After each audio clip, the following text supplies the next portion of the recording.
Good evening, folks, and welcome to the City of Lowell Zoning Board of Appeals. This is a public hearing. We have a full agenda tonight with 10 petitions on. In advance of the meeting, I'm going to ask anybody who's wishing to address the board to please do so from the podium, first stating your name and your address for the record. We're going to take, to be more efficient, we're going to take the agenda somewhat out of order. We're going to start out with the first petition listed, which is 161 Lakeview Ave, and then we're going to jump down to the Sign Center, which is 300 Pawtucket Boulevard, and then over to 732 Rogers Street, and take all the Clear Wireless, the last 5 petitions of the meeting, because their representatives are doing all those one after the other. So the first petition is ZB 2009 number 37. This is a special permit and variance request from Marislaw Kobolinski, 161 Lakeview Ave. A petition to convert a 2-family to a 3-family dwelling with insufficient lot area per dwelling unit and with insufficient off-street parking. Will somebody address the board? Welcome, sir. Welcome, and I just want to say, we tried to get the parking spots and didn't work out. We didn't do anything, actually. We couldn't do anything. I just want to withdraw my application on this point. Okay, well, so you're requesting that we withdraw it without prejudice. That way, yes, if you find yes, whatever you need, you can come back before the expiration. So yes, you want us to withdraw it without prejudice? Yes. Okay. All right. Anybody here wishing to speak in favor of this petition? In favor? Anybody in opposition like to address the board? Mrs. Page?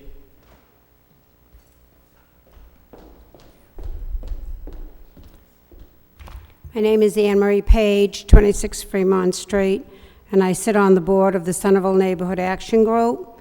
We were here when this petition first came up, and we met for a very brief time with the owners, and they were not aware of our organization, and we told them that it's listed in City Hall, and if you check with City Hall, they'll inform you of the neighborhood groups throughout the city. And our concern was that this is a congested area, and it borders a, which is like an elderly housing. It's part of the Lowell Housing Authority, but there are a few elderly people living there.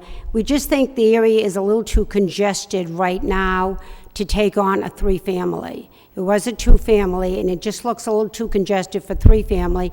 But the gentleman said he was going to look over it, bring in some new plans to you, and maybe meet with the neighborhood group to see, or some of the neighbors to see if it could work beneficial. He did say he was going to put his own business on the first floor, which sounded like a good proposal, but till we see the actual plans, we're not too crazy about making a 2-family into a 3-family in Centerville. We're cramped enough right now. Okay, well, he's withdrawing from now, so we'll let him, whatever he needs to do, I'm sure he'll be in touch with you. Right. So, okay. So I guess we need to take a Thank you vote. very much. Thank you. Sir. With that being said, Mr. Chairman, I'm willing to honor the petition's request and make a motion to withdraw without prejudice. Okay, need a second? Second. Okay, roll call, Stephanie? Approve. Withdraw without prejudice? Approve the withdrawal without prejudice? Approve withdrawal without prejudice. Withdraw without prejudice. Okay, sir, you've been unanimously approved by your request to withdraw. Good luck, sir. Thank you. I have one question, Chairman. Yes, go There's ahead. no timetable for him to resubmit, is there? No, in fact, you can just, tomorrow, you can check with the building department. They'll give you all the details about that. Sorry about that. And it will Thank be, you very much. it'll be a new petition at that point as well. Okay, thank you. Okay, the next petition, we're going to jump down to ZB 2009, number 42. This is a special permit, the Sign Center, 300 Pawtucket Boulevard. The request is for the internal illumination of a wall sign at the UMass Lowell Boathouse according to section 6.3.9 of the zones. I think we have a member that is recusing himself. Yep. Mr. Bailey? Yes, Mr. Chairman, I'll be recusing myself from this vote. Thank you. Okay, and Stephanie, just make sure when you do the roll call, you just note that Mr. Bailey has recused himself from this petition. Okay? All right, welcome, ma'am. Thank you. My name is Deborah Carey. I represent the Sign Center, 40 Orchard Street in Haverhill. I'm here on behalf of the University of Massachusetts Lowell at 300 Pawtucket Boulevard for the boathouse. The building inspector was kind enough to approve several signs on the building, which we did install. They are not illuminated. There are two on the back that face the river. There is one that's a set of letters that faces the boulevard itself. And then there's one sign box that we had built and put up on the side of the building that faces the parking lot. And we're hoping for illumination on this one sign, not any of the others, simply because it's a rather dark area. And the parking lot is where people would need to go to attend functions and for other events at the boathouse. It wouldn't be illuminated during the daytime, but in the fall, it gets dark a little earlier. And because of the way that the parking lot is situated, we were hoping that we might be able to illuminate this sign just to draw more attention to the identity of the boathouse. Okay, and I think I know that the city's in the process of working with us, kind of revamping the issues of special permits and variances for signs, but as far as that goes, one of the criteria that they are looking at is the hours that it plans on being on, Right. illuminated. So do you have any information on that you'd like to share with the board, or? I don't know officially. I do know that the boathouse is not in operation all year round and during all hours of the day, simply because of the nature of the facility. I do know that they would want it on when they were going to have evening events and when they were going to have groups there. I could get back to you on that, but I'm sorry to say I don't have that official information. That's okay. Possibly what we could do, I mean, I guess my question was more towards, if it were approved and say you could use it every day, 7 days a week, what hours would you anticipate that it be illuminated? Obviously, it's only going to be illuminated at night. So are you talking about 4 to 11, or are you talking about all night long until the next morning? Right. For instance, at 50 Warren Street, we had just done the Inn and Conference Center, and I just drove by, and it was not illuminated yet, so I believe it would typically be from 7 to, say, midnight or something along that line. Right, it gets dark at 4 o'clock a lot of times, at 4:30, so. Right. I guess we could leave that up to, I'm sure the university would be open to your putting a closing time to say, all right, we'd like it to be not illuminated after 12 midnight or is that some- sufficient for you? I mean, is it 12 midnight? I would anticipate. You wouldn't anticipate anything that being they any would- longer than that? So No. we're 4 to midnight, between the hours of 4 to midnight? I believe that that would be perfectly acceptable to the university. Okay, because we are reworking that and, trying to narrow down when the illumination will be, so not to have it unnecessarily illuminated, and you wouldn't want that either, so. Mr. Geary, would you happen to know when some of the other neighbors' signs are illuminated? For instance, I know there's an ice cream store and there's a Dunkin' Donuts that are not too far from the boathouse. Yeah, I'm not sure exactly, but, I think if you didn't think you needed it before 4 or need it after midnight, I mean, I at really least on don't one vote, but that would be anticipate- an acceptable Mhm. timeframe for me. for I that. believe that would be perfectly sufficient. Okay. Anything else, ma'am? No. Okay. Anybody here wishing to speak in favor of this petition? In favor? Anybody here wishing to oppose this petition, to oppose it? Okay, hearing none, the public hearing is closed, and we're going to open up to the board for consideration. Jack? Through you, Mr. Chairman, it's a great project, overdue with the tremendous use the boathouse has, and I would concur with the chairman that if the hours obviously going to be limited, there's not going to be a lot of use of the boathouse after midnight, I certainly would be all in favor of the signage and those particular hours. I think it's a great project, and I'm all in favor of it. Thank you. Thanks, Jack. Vesna? I concur with Mr. Knott, that is, I'm also in favor of it, given the facts that, given that there will be a shut-off time, as Mr. Chairman indicated. There ought to be a shut-off time. 12 o'clock is fine with me, but it has to be a shut-off time. Thanks, Vesna. Corey? Yes, through you, Mr. Chairman. I'm in agreement with the fellow board members. That's, as they stated, this puts the finishing touches on a great project, really. I run by there a few times weekly. I live in the neighborhood. They did a fantastic job, and this definitely puts the icing on the cake. So I'm in agreement with the hours, too. Illumination after midnight I don't think was necessary anyhow, so I will support the project. Thank you very much. And Kevin? Agree with my fellow board members, it's a good project. And Rick, anything? All set, Mr. Chairman. Okay.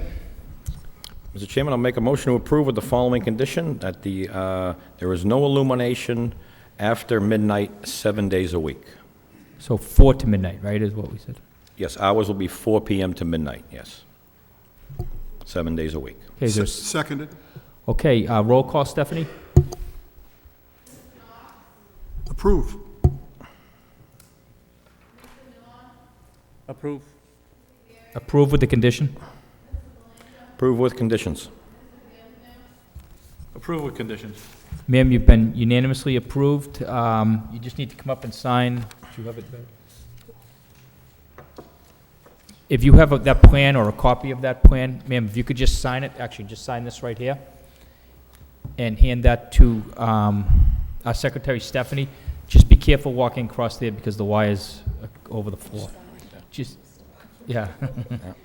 Just sign and date it if you could. Welcome. No, great job, looks great over there. Just be careful. Thank you. Good luck. Thank you. Okay, the next petition is ZB 2009, number 43. This is a special permit and a variance for signs. The applicant is Barlow Signs, 732 Rogers Street. This is located in a regional retail district.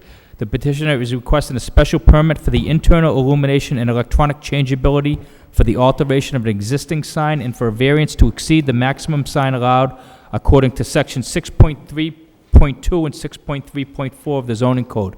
Welcome, sir. Good evening. My name's Tim Sullivan. I'm an employee of Barlow Signs out of Hudson, New Hampshire. What we're seeking this evening is twofold, as you already stated. One is to seek a variance to add an additional 24 square foot electronic changeable message sign to the bottom of the existing sign. The second is to gain a special permit for the internal illumination of that sign. If you're familiar with the property, it presently has a 48 square foot, I believe it is. Yes, it presently has a 48 square foot existing double-face sign. And what we're looking to do is add another 24 square feet directly below that sign. This site actually had a variance granted to it in 2000 to install a 150 square foot sign. And during the course of the installation of that sign, they actually shipped the wrong sign to this location, and they were forced to put up a smaller sign than what they originally had. So again, in 2000, we were granted the 150 square feet. Now our total is only going to be 72 square feet. So what we're seeking is that additional 24 square foot for the for the electronic changeable copy sign. And with regards to illumination, this is an LED lit changeable board, which is, there's 3 of them on that same stretch of road, Rogers Street. And again, it's not out of context with what's going on that part of town. Times are tough. It's a nice form of on-premise advertising for my client. He can advertise his specials and reach out to the public directly. It pretty much has to be internally illuminated, obviously, because it's LED lit. And with regards to this sign, there's been some concern about the video board, if you will. He's not going to use it in a video manner. It's basically a static message once it comes up. But one of the reasons he wants to go with a color board is he's going to subscribe to the Amber Alert network within the state. And that Amber Alert network pretty much mandates that you have a colored board, because obviously if there's a lost child, they'd like to put a full colored picture of that child up on the board. And what happens, I don't know if you're familiar with the Amber Alert network, but you basically, if there's an Amber Alert, you turn your board over to this state-run agency, and they control the message that you put up, and it's run right across the state, anybody that has them. We've put up probably several of these type of signs that are all subscribed to this network, and I think it's a good thing for the community. I know Ms. Trad has reached out and had some concerns about this. I assume you all have her memo from the last meeting. We fortunately, by being postponed, we were able to address a lot of her issues. We sent her an email the middle of last week. We haven't heard back from her with regards to some of her concerns versus what our sign is. And if I could, I'd like to address some of them. She was concerned that apparently you're in the process of developing a code for these types of signs, these electronic LED changing signs, which, you know, it's starting to become commonplace. A lot of towns are questioning how to handle them and how to direct them. And instead of just saying no across the board, I appreciate a town that understands the value of this type of on-premise advertising and is actually looking at it in a way where how can we make this work for both the town and the business. Her first concern was that it should not exceed 20 square feet. With regards to our sign, our sign, as I said, is 24 square feet. We felt it's important that this message board lines up with the outside of the existing sign above it to create a nice clean line. Unfortunately, you're dealing with electronics, and it's tough to shave off 2 or 3 inches to hit an exact area, which is why we had to kind of get at the 24 square feet. But again, I think in the overall scope of things with regards to the sign and the board below it, I don't think it's terribly out of line for what we're proposing. And kind of in the same vein, she requested that this type of board doesn't exceed 50% of the existing sign or the sign area. And again, our sign is only, it's just about a third of the overall sign area when everything is said and done. She felt that the board should have a single color on a dark background, similar to some of the other ones in that area. I think the big change in this type of technology is that these LED boards have gotten very, very inexpensive. 5 years ago, a monochrome unit, as it's called, was the way to go because that was probably the cheapest way to get your message out there and have it able to change. But now, to be able to have the ability to work in full color is obviously a definite advantage to the business. And in fact, we sell very few monochrome units now because there is the ability to put full color out there. And again, as I stated earlier, with the Amber Alert program, it's a nice touch to be able to put up a full colored picture on that board if possible. She was concerned about the animation and the movement on the sign. We have found through these types of signs that if you don't leave a message up there 15 seconds, it's pretty much useless. These people that are out there scrolling messages back and forth across the board, I agree with you, it's tough to read. It's tough to read, and we really promote the use from our clients to have the message get up there, let it sit there for 15 seconds, and then scroll off. And as I said, we're not going to be using this as a video board. He's not going to be showing videos of cars driving across the screen or anything else. He's just going to be able to, put up a Jeep Liberty that's on special for the next month or whatever he has going. But it's nice to be able to create that full-colored, attractive image on his sign. And then our final concern was the brightness of the EMCs. Typically, this type of sign dims down on an average of 20 or 25%. It's brightness at night. These signs are manufactured that way. A lot of times it's dependent on the ambient light in the area. I mean, as you know, Rogers Street's a pretty well-lit stretch of road, and the sign is right outside of a dealership where, he's got spotlights or parking lot lights on his sign. I don't foresee any reason for this sign to be lit more than probably 25% at night. Typically, we'll go to the site, put it up, see how bright it is, and then we've even been known to tone them down even more. Again, it's based on the ambient light and what's going on around there. And in that same vein, the town of Hudson, New Hampshire, where I'm from, we're going through the same the same process of developing how these signs should light and how bright they should be at night. And it got to the point where when the sign was 20% of 100, the ambient light took over more than the actual sign itself. And again, it's kind of based on what the environment that this sign is in. So again, that's pretty much my presentation this evening, and I'll be happy to answer any further questions that the board might have. Okay, thank you. My concern, just going out there, I think that area, that section of Roger Street's, extremely lit up as it is.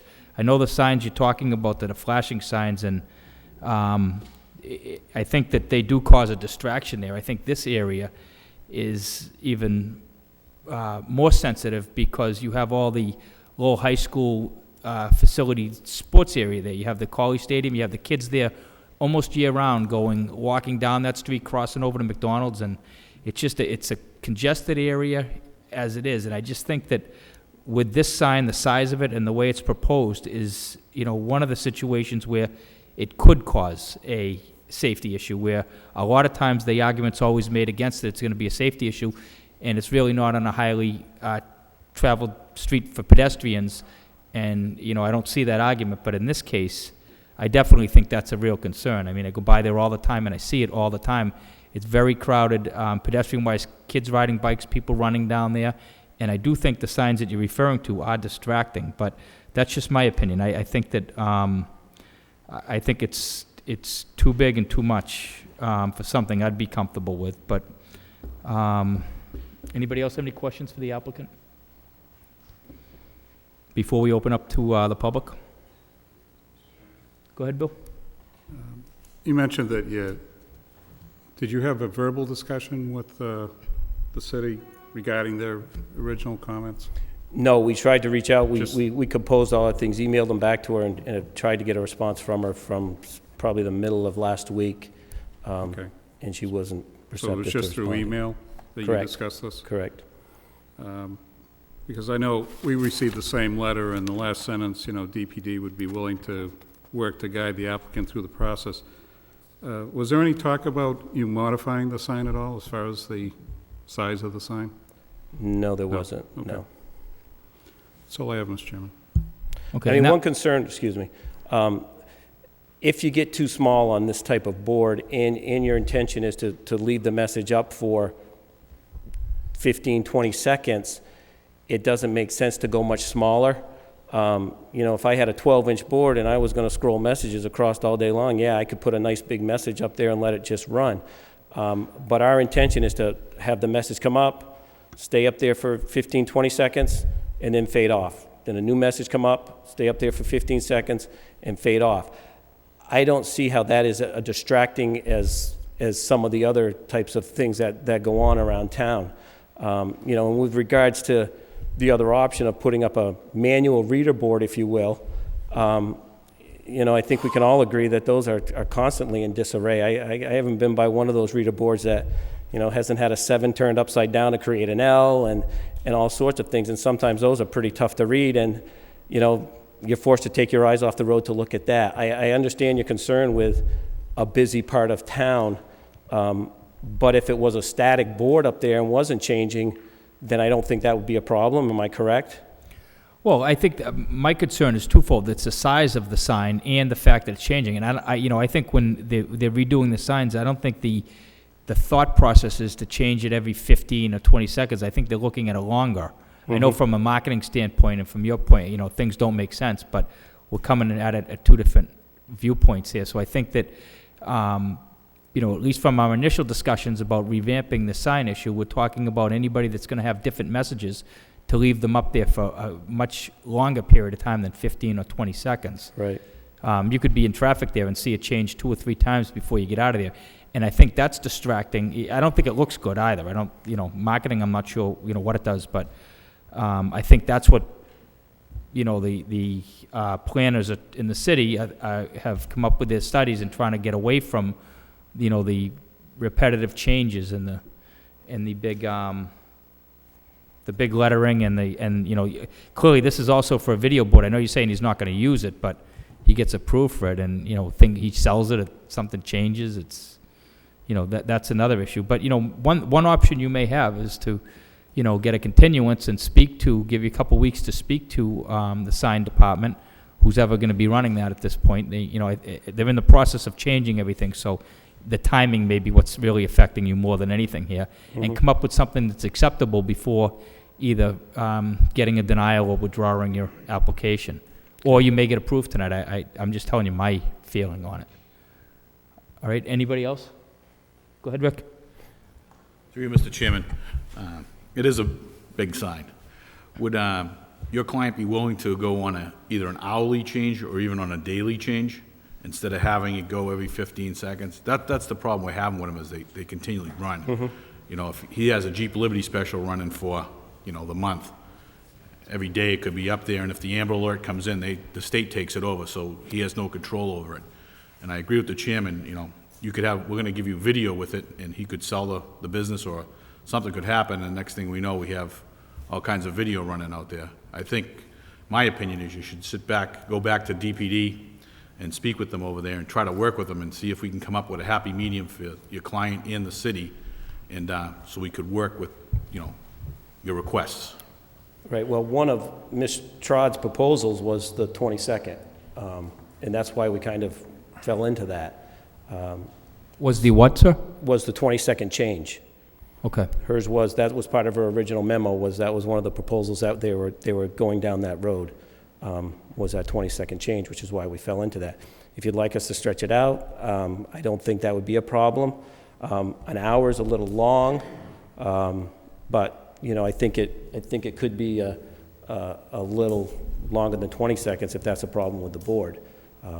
It's also the size of the board. I mean, it's a significantly large sign. That's why. I think it's too large. I think right now doesn't meet the requirements, right? Isn't it overly sized right now, or is it not? Ms. Trodd was proposing 20 square feet overall size. Our sign is 24. But So I'm we're talking about the 4. existing sign that's there, right? Is that in compliance, or is that? Well, that one, we received a variance for that size sign. Well, we received a variance for a 150 square foot sign, and we've got a 48 square foot sign up there now. Okay. The variance was in 2000. Okay. So like I said, we're just adding, but we're adding 24 square feet. We're still below that 150 square foot variance that was received in 2000. Right. A lot's been developed around there since that time. Right. That's kind of. You all set, Rick, or? Go ahead. I didn't mean to interrupt you. Mr. Chairman, I think just for a point of clarification, I think the variance is for a sign internally illuminated over 16 square feet, if I'm not mistaken. So I think that's what the purpose of the variance is, and I haven't heard a hardship on that front for the variance. My personal perspective is I think this is a little too large for the spot, and so I'd be looking for a reduction in size.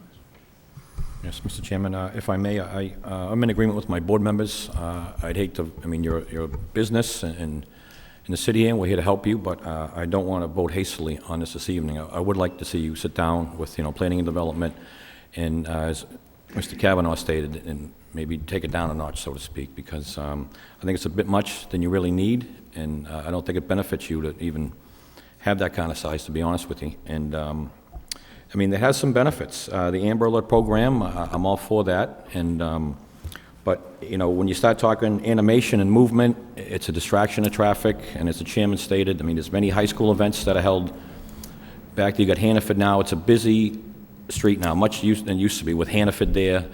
A lot of businesses have come since then, and there's many traffic lights there. And I just don't want to cause any more distraction than there already is on that street. So. And if you may, if you could see if your client would be willing to, maybe participate in putting a bulletin on for city events and community events. I mean, the high school has events. I know I would like to see some trade-off back to the community as well. Because, these things are becoming more and more, and we're having difficulty, on what to do and how to handle them at this point. But I would like to see you sit down with DPD, maybe get a continuance, and maybe we can go from there. I'm sure that wouldn't be a problem to allow the town to use the board, on a predetermined number of times per week or number of times per day. But that's a good point. Don't know who to reach out to, but we could. That's. Go ahead, Jack.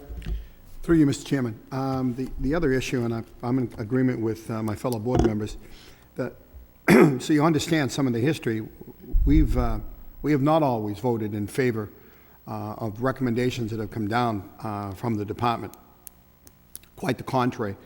But as technological changes are occurring as we speak, and you're well aware of them, I'm one of the biggest proponents of Amber Alert.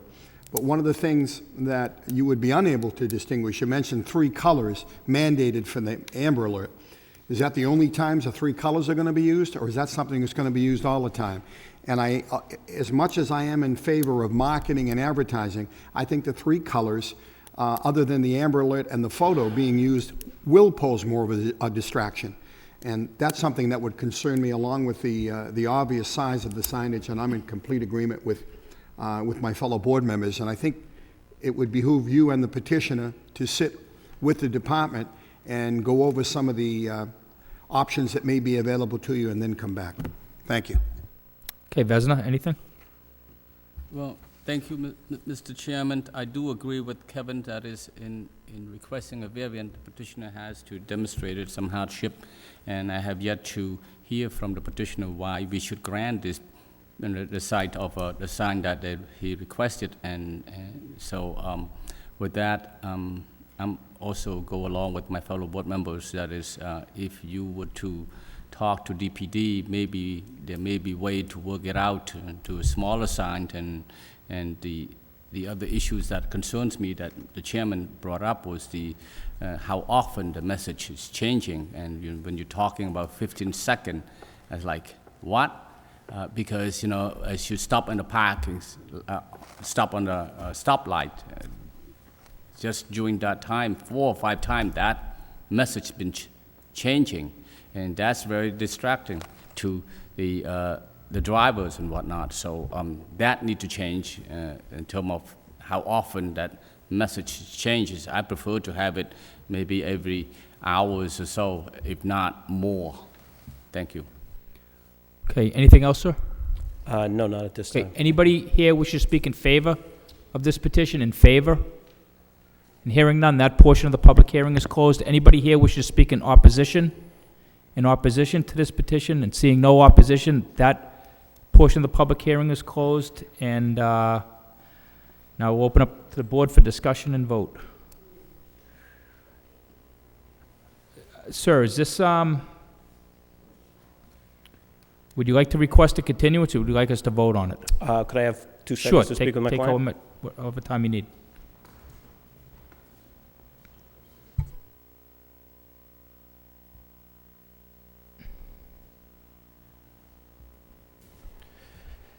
Yes, we'll request a continuance, and as recommended, we'll reach out to Ms. Trott and see what other concerns she might have with the sign. Okay, and go from there. we'll send somebody to contact them to make sure that they let us know what the outcome of that is. Sure. Prior to the next, would you like the next meeting or the meeting after that? I think the next meeting is the 9th. Yes, 2 weeks from tonight, Mr. Yeah, Chairman. we'll do that. As The long 9th? as long as we can get in touch with Ms. Trott. I mean, that's kind of seems to be a stumbling block with her. Right. Having her respond, but Right. We'll do our best. Okay, so you want the 9th? Sure. Okay, we have to vote on it first. Okay. Okay. Mr. Chairman, with that being said, I'll make a motion to continue to November the 9th, 2009. Second the motion. Okay, roll call, Stephanie, please. Continue to November 9th. Continue. Continue to November 9th. Continue to November 9th. Continue. Sir, this matter's been unanimously continued to November 9th. Anybody wishing to speak in favor or in opposition to this petition should appear that evening. There'll be no further requirement to notify anybody about that meeting. It will be here at 6:30 November 9th. Thank you, sir. Thank you very much. Okay, the next petition is ZB 2009, number 46. This is a special permit. The applicant is The Space LLC. The address is 150 Weston Ave, Mill B, Unit 5A, 1A Industrial, to allow the use of a retail cafe in a 1A IA zoning district in accordance with Section 12.4A of the zoning ordinance. And I'm recusing myself from this. I have a conflict of interest, and I think Member Bienvenu is as well. Yes, sir, I So, do. Mr. Chairman, no, before we go, I don't think there's a representative from here yet. When I was out there this afternoon, they stated they might be late. Is there a representative here from Western Avenue at this time? okay, what time is it?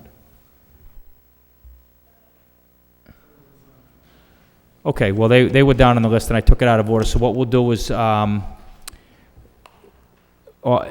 board all in favor of hearing this later when they show up to the end of the meeting? Aye, sir. Any opposition? Okay, Stephanie, we'll hear this, we'll call this again later in the agenda. And that brings us to ZB 2009, number 47, a special permit and variance request for Aceto Properties LLC, 462 Bridge Street. This is in the neighborhood business district, and the petition would like to reestablish the prior subject property for its former protected status of 10 residential units and a commercial use on the first floor according to section 4.5.6 and 4.5.7. Would a representative of Bridge Street, Attorney Sheehy. Good evening, Mr. Chairman and members of the board. My name is Paul Sheehy, and I'm representing Aceto Properties, who is the owner of the property there on Bridge Street. On May 14th of 2009, my client purchased the property from a California bank, and little did he know that about 16 days later, the property was going to be declared abandoned and thus lost its protected zoning at that time. Nobody at the bank, however, informed him of the fact that that time was running out. If they had, he would have had this done before that.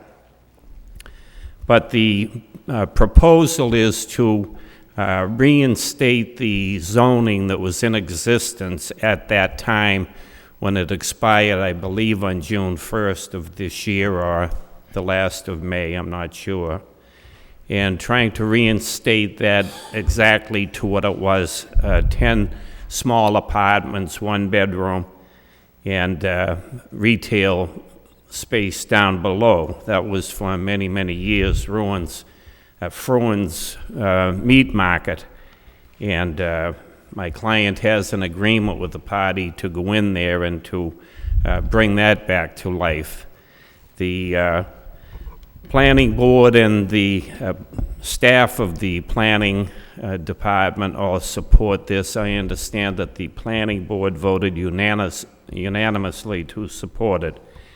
And we are not asking for anything with this request that wasn't in existence at the time the protected zoning was eliminated.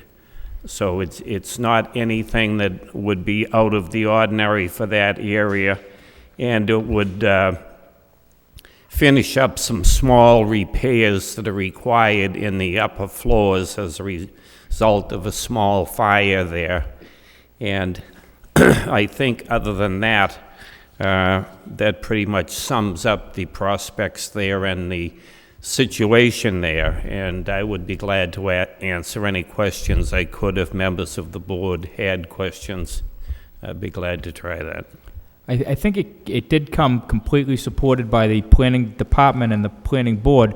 The parking, is that parcel next to it the public parking that's available to it? Is it within the 400 feet? There are 6 parking spaces in behind the property, and then there is a city-owned lot of land that is allowed for parking. Now, the question has been raised as to whether it's in the zone that allows people to park there and satisfy the zoning ordinance. It isn't the entire parking lot that's in that zone, but a portion of it is, and I would argue that that makes those parking spaces in that lot eligible to support another 6 or more parking spaces there, which is probably what would be needed. Okay. Well, it got unanimous approval from the planning board, and I think if you're looking to, and if I heard you correctly, it's just going back to its prior status. It's not, you're not adding anything on? Exactly. Reinstate it to what it was at that Basically that rehabbing the building in its current condition and getting it up and running. Yes, exactly. And what will the retail business be? Will it be Fruin's, or I believe it will be a meat market, but my client could answer that question specifically for you if you'd like. Yeah, if he has to step from the podium, though.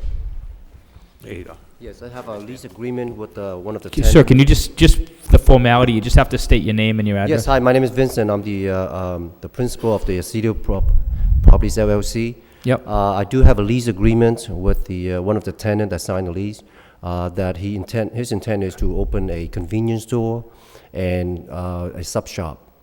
Okay. So that was used to be like, I think a fruit market was used to, Right. to do as well. So it's a similar Oh, it's a good strategy. corridor there for the foot traffic. I always thought that's, Yeah, you yeah, I know, think it's missing. You can tell it's serving missing the local there now. area that he knows very well and so forth, yes. Okay, thank you, sir.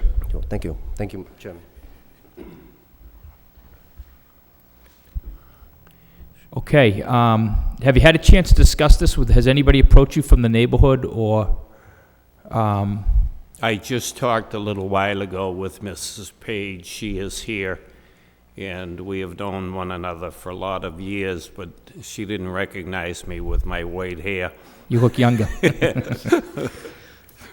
Okay, so, any other members have any comments? It's going to be the one comment I would make, is if the petition had reached out to the neighborhood association, they being particularly active in Centerville, and wondering if they were made aware of what your intentions are, and if they are, if you work with them, I think you'll find them to be cooperative. I agree, knowing the area as well as I do, it certainly has been an eyesore since the fire, abandoned, and I think the neighborhood association, if informed and allowed to input, I think you'd find very supportive, and that being the case, I would support it. Okay, Bill? Mr. Chairman, I got a question on the application. It reads 462 Bridge Street. Which building is 462? It's on the left-hand side of Bridge Street going out towards Pelham, or out towards Dracut, I guess. No, I mean And- the actual address, 462. Is that the, I think I'll it's call it the business? 462, 464, 466, I correct? believe. okay. So is it 462 through 466? Yes. Okay, so the application says 462. I'm just, Okay, want to so, make sure we're including everything. okay, so we'll just make that known that that's 462 through 466. In fact, we should just say that it's 462, 464, and 466, just to clear up any confusion with that. Right. The next question I have is, we got another handout tonight. Looks like proposed parking in the rear. Sheehy, can you explain again the parking, about what was handed out here? Explain that parking? Yeah. Excuse me.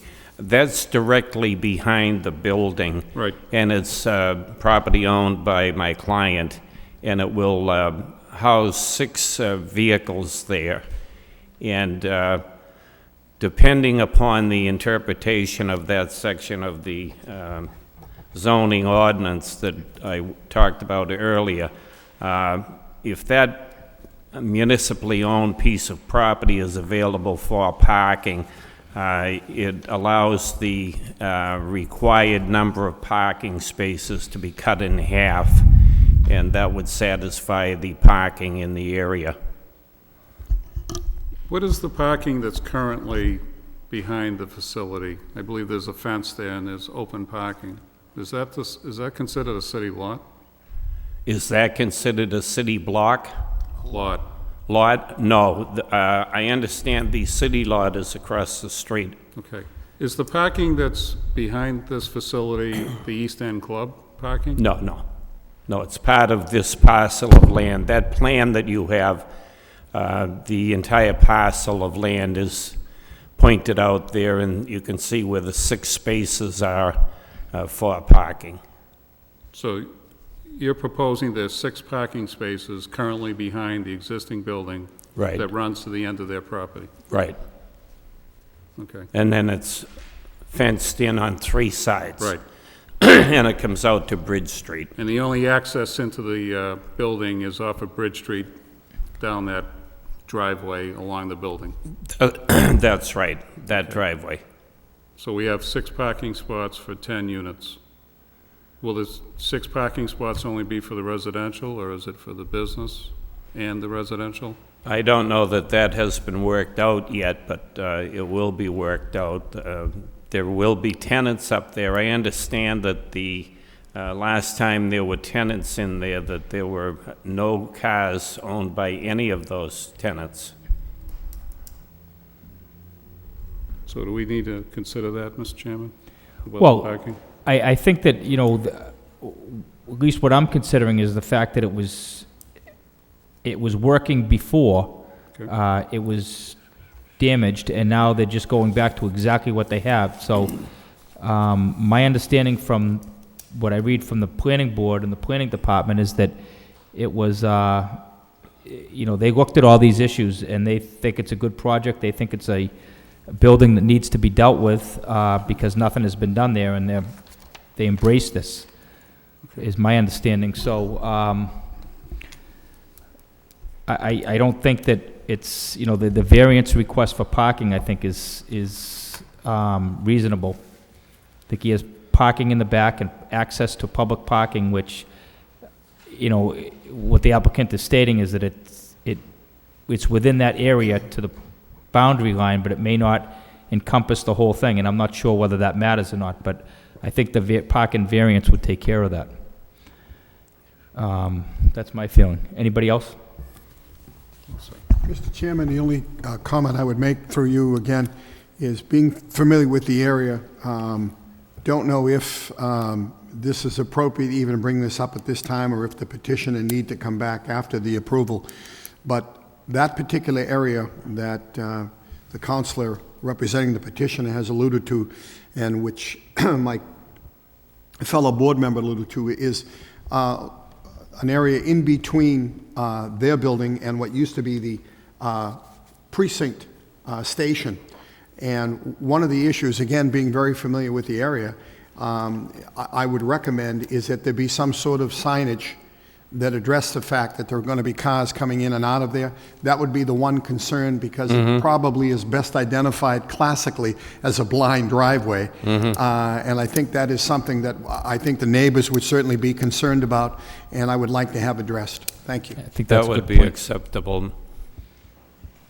And maybe some sort of lighting there so people can see if anybody's walking, but, okay, Vesna, anything? Thank you, sir. Attorney Sheehy, the petitioner indicated that downstairs on the first floor, he's planned to put the convenience store and sub shop. Yes. What's the operation on that hour, in terms of the hours for this business? The hours, I'd have to have him answer that for you. Please.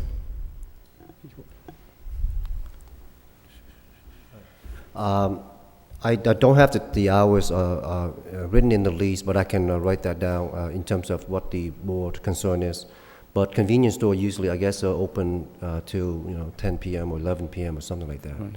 So I don't have that written down, and I can work with the board in terms of managing that. All right. Attorney Sheehy, the parking on the back, the plans that you submitted to us earlier today have 6 parking spaces, and in the application you indicated that you intended to lease parking off-site. What do you mean by off-site parking? We had considered going to the East End Club to see if we could get an agreement with them. I have been told that we could do that, but we haven't done it in lieu of the fact that the municipal parking lot came available.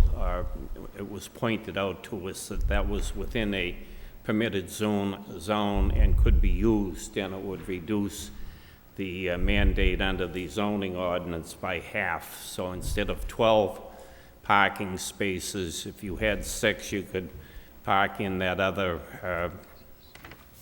parcel, and that would satisfy the zoning ordinance. The parking across the street from this property, the public parking, is that a meter parking, or Is it what? is it a meter parking?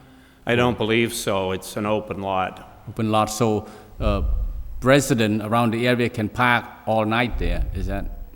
I don't know. That's the city's property, so I don't know whether the city allows them all night or not, but it is available for residents. I know that. Right. That's one of my concerns, because the customer and or your client tenant may park there, but if it's a city parking, is there a time limit to it, then he or she may not, or the tenant or the customer may not park there off hours or after hours. So I would be more comfortable. I know that you don't ask for much here. I know that you get support from DPD. I would be more comfortable if you can somehow get the lease parking from East End Club. Half a dozen may be great. That way, it take a lot of pressures off. The congestion that we have in that Bridge Street. So, and along on the same line as Mr. Knott indicated, that have to be some sign, because you come out on Bridge Street, and certainly is. I mean, the car park, on the street, you can't see the car coming. And so it has to be some sort of sign there as well. So those are my concerns, and I'd be happy to hear, more from other people, I guess. Okay, Thank Corey? you. I'll comment after we open it up to the public, Mr. Chairman. Thank you. Okay, Kevin? I have similar concerns about the parking. And, we've looked in the past for some kind of a deed or some guarantee of suitable parking to meet the requirements. Can you characterize number of, we heard 10 apartments. Are they one-bedroom apartments? All one-bedroom apartments. Okay. And as I indicated earlier, previously, the people that lived there, I understand at one time, with the 10 units being occupied by one person, that none of them had a car. Mm-hmm. However, there's no guarantee of that, obviously. That's my comments, Mr. Chairman. Okay, Rick? Through you, Mr. Chairman, I have the same concerns about the parking over there. It'd be nice to see you get a lease from the East End Club for the needed spots. I don't know, through you to the building commissioner, does he need 2 per unit or 1 per unit, Bob? I believe it's 2 per unit. And in listening to everybody addressing their concerns, the plot plan that was submitted just recently tonight, which shows the parking, which does not show on the original plot plan. First of all, that plan isn't stamped. I noted that. Secondly, I don't know which direction it would go into, but I think the concept of trash needs to be addressed as to what's going to be required. And your own concerns would be the use of that driveway, cars coming and going on Bridge Street. What I personally would like to see, because some of this information seems to be missing, would be that updated, address those 3 particular issues, that the 6 spaces there are in fact correct size, trash is addressed, whatever that means, with the health department, and some plan for cars exiting and entering that driveway next to the building. And I think that should be noted on the certified plan, which we don't have. Correct, that was one of my questions. Thanks. So with regards to Rick's question on the number of spaces, I think when that plan comes in, that would be the way to address it. And also on his application, as noted earlier, he indicated, the attorney indicated that they would be leasing spaces, so maybe some additional information with regards to that as well. It would be great to get that building occupied. It's been that way a long time, and it's really an eyesore. And I think if some of these things were addressed, we could probably help them do that. Thanks, Bob. Through you, Mr. Chairman, I agree, it's an eyesore. I'm not against the project. I just want to see, what we need over there for parking. It's very congested over there again. I understand it worked in the past, but things have changed. Does he own any other property within the city? No. No, this will be his first property? Yes. Okay. To the building commissioner, Bob, since this building is burnt to the extent it is, does he have to comply with sprinkler regulations? Does he understand that? Well, that's another issue altogether. I have not yet seen a set of plans with regards to how much renovation will be done. I realize that the areas that were damaged by the fire were minimal, but the amount of work being done, he's going to have to come into compliance, and he may reach several thresholds, and that may have some impact on the cost of either building permit or additional permits starting with fire, what the fire department would require. If they haven't been to the fire department yet, I would strongly recommend they come to see us and give us a scope of work, maybe walk through the building so he has some ideas what the cost would be. I don't believe he's done that at this point. But again, this is an eyesore, and if it gets put back so it becomes occupied, I think that would be an absolutely great thing for everybody, including the owner. But for his protection and everyone else's and public safety issues, I think these things should be addressed.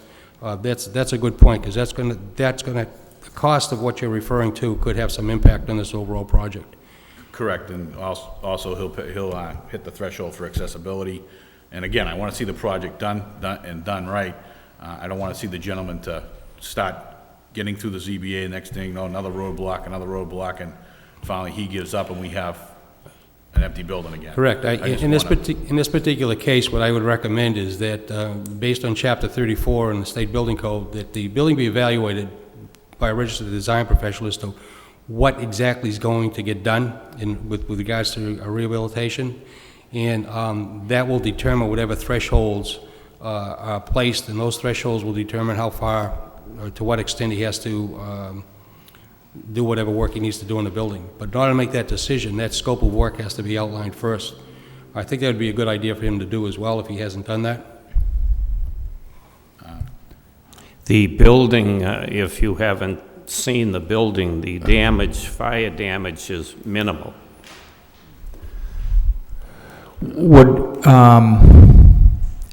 Bob, would you be able to direct the applicant to exactly what? I can, and basically what's required under the State Building Code, again for public safety, this is a pre-existing structure. It's been unoccupied, and it's very specific as to what needs to be done with evaluating this building before proceeding forward. And that evaluation is done pretty much in the form of a narrative, without plans at this point anyway, by a registered design professional. Looking at means of egress, the different components in the means of egress, stairs, lighting, etc., structural integrity of the building from the bottom up. If any additional work needs to be done to separate the residential units from the commercial space, and all of that would be done by a registered design professional. That would basically define the scope of work, and from there that would give him some direction which way to move forward. And that scope of work would be reviewed by us and also by fire department. Well, what about the issue where the code allows him to restore the building to its prior use? Does that mean restore it to its prior use with these new safeguards in place, or is it something? Essentially, any work done on existing buildings, the state code is very specific, and it says that generally speaking, it has to be brought up to today's standards. But it does leave some room, some fluctuation there, so that there can be alternate means of compliance. But again, because of the scope of work and the extent of it and many of the issues involved, that's reserved for the registered design professional. And they would go from there. Even a contractor with an unrestricted license, they wouldn't be allowed to submit that scope of work. It has to come from a registered design professional, such as an architect. So you're saying even if this were approved, he couldn't begin work on it because he doesn't have that done? Well, he could, no, correct. He'd have to submit all of that to us as well. I think simultaneously what he should do is in my recommendation, is to submit the certified plan showing the items we discussed in the means of egress with the driveway, with cars coming and going into the main street, and then at the same time employ the services of an architect to make a determination as to what extent's going to be needed to bring the property into compliance under today's code. Okay. All right, anybody else, anything further? Yes, Mr. Chairman. Go ahead, Rick. Again, I'm not against this project. I'd like to see the parking and other things addressed. If we could get them addressed, I'd be more than happy to vote yes on this project. Mr. Chairman, excuse me, I wonder if the board would consider approving it with conditions, and then we can work with the commissioner to make sure those conditions are satisfied. Okay, why don't we hear from Have the rest of the hearing? Yeah, and then let everybody, we might, okay, anybody wishing to speak in favor of this petition, in favor?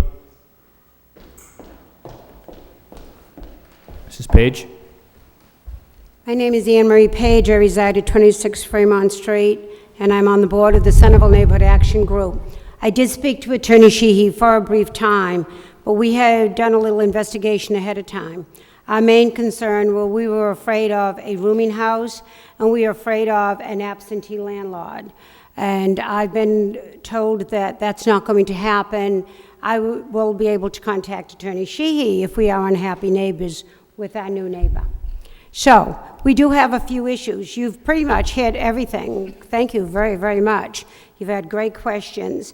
And as far as parking, which is a big problem in Centerville, and we do realize that, but as Mr. Knox had said, if you live in that neighborhood or you're in that neighborhood, you sort of realize that building is there and there's X amount of parking spots behind it. I do agree to review the driveway for safety reasons, and I'm sure that will be addressed. But we do have two other lots. One is on 3rd and Bridge, the other one is up 3rd behind 401 Bridge. Whether they want to park there or not, I am not sure. These are very small apartments, mostly for single people that maybe do not have a car. We do have people that use the bus in Centerville. And therefore, it's not like you're going to have a kitchen, a bathroom, a bedroom, and probably a small little living room. So it's not like you're going to have 15 people over for Thanksgiving dinner. It's not going to happen. It's not like he's making a 6-room apartment. He's making small individual apartments for either a couple with no children or a single person. So that didn't make us too nervous on the parking. Also, we do want this to fit in with the city manager's impact plan. We are going to be working with the businesses on Bridge Street to sort of dress up the front of their businesses, shall we say. So our questions to Mr. Ding are, first of all, we love lights in Centerville. Just love lights in Centerville. And we do remember you asked about if there is a sub shop and what the hours are. We have a Store 24 over here that never closes, and we have a Dunkin' Donuts over here that never closes. So it's not like he's the new kid on the block with the new plan. If anyone's going to complain about his business being open, it might be the people that live upstairs, because the rest of Bridge Street is pretty busy. But we would like to see a little beautification in the front of the building, maybe some flower boxes, but something for a little beautification. Also, it is good for the business. We would like to be sure that the front is swept, cleared, and trashed. There's some people that walk our city that have not understood the word litter yet. So we'd really like to see that it's kept clean and neat. And we are concerned as if there is a property maintenance group or somebody that's going to be responsible for the upkeep, and a contact person. If someone was to contact the neighborhood group in regards to the apartments, or if there were complaints, who would be the contact person? And we're confident that Mr. Camacho will work with Mr. Ding. The Department of Planning and Development is a wonderful department. They work wonderful with developers and with the neighborhood group. And we're sure nothing will slip by building or fire codes. And you wouldn't want it to. That's why that building's in that position right now, because somebody didn't do something right about fire. We thank you very much. You've asked great questions. We thank you because you're concerned about our neighborhood, even though the majority of you don't live there, but some of you do. So we do appreciate that very much. Good luck to you, Mr. Ding. Wish you well. Thank you, Mrs. Page. Anybody else wish to speak in favor?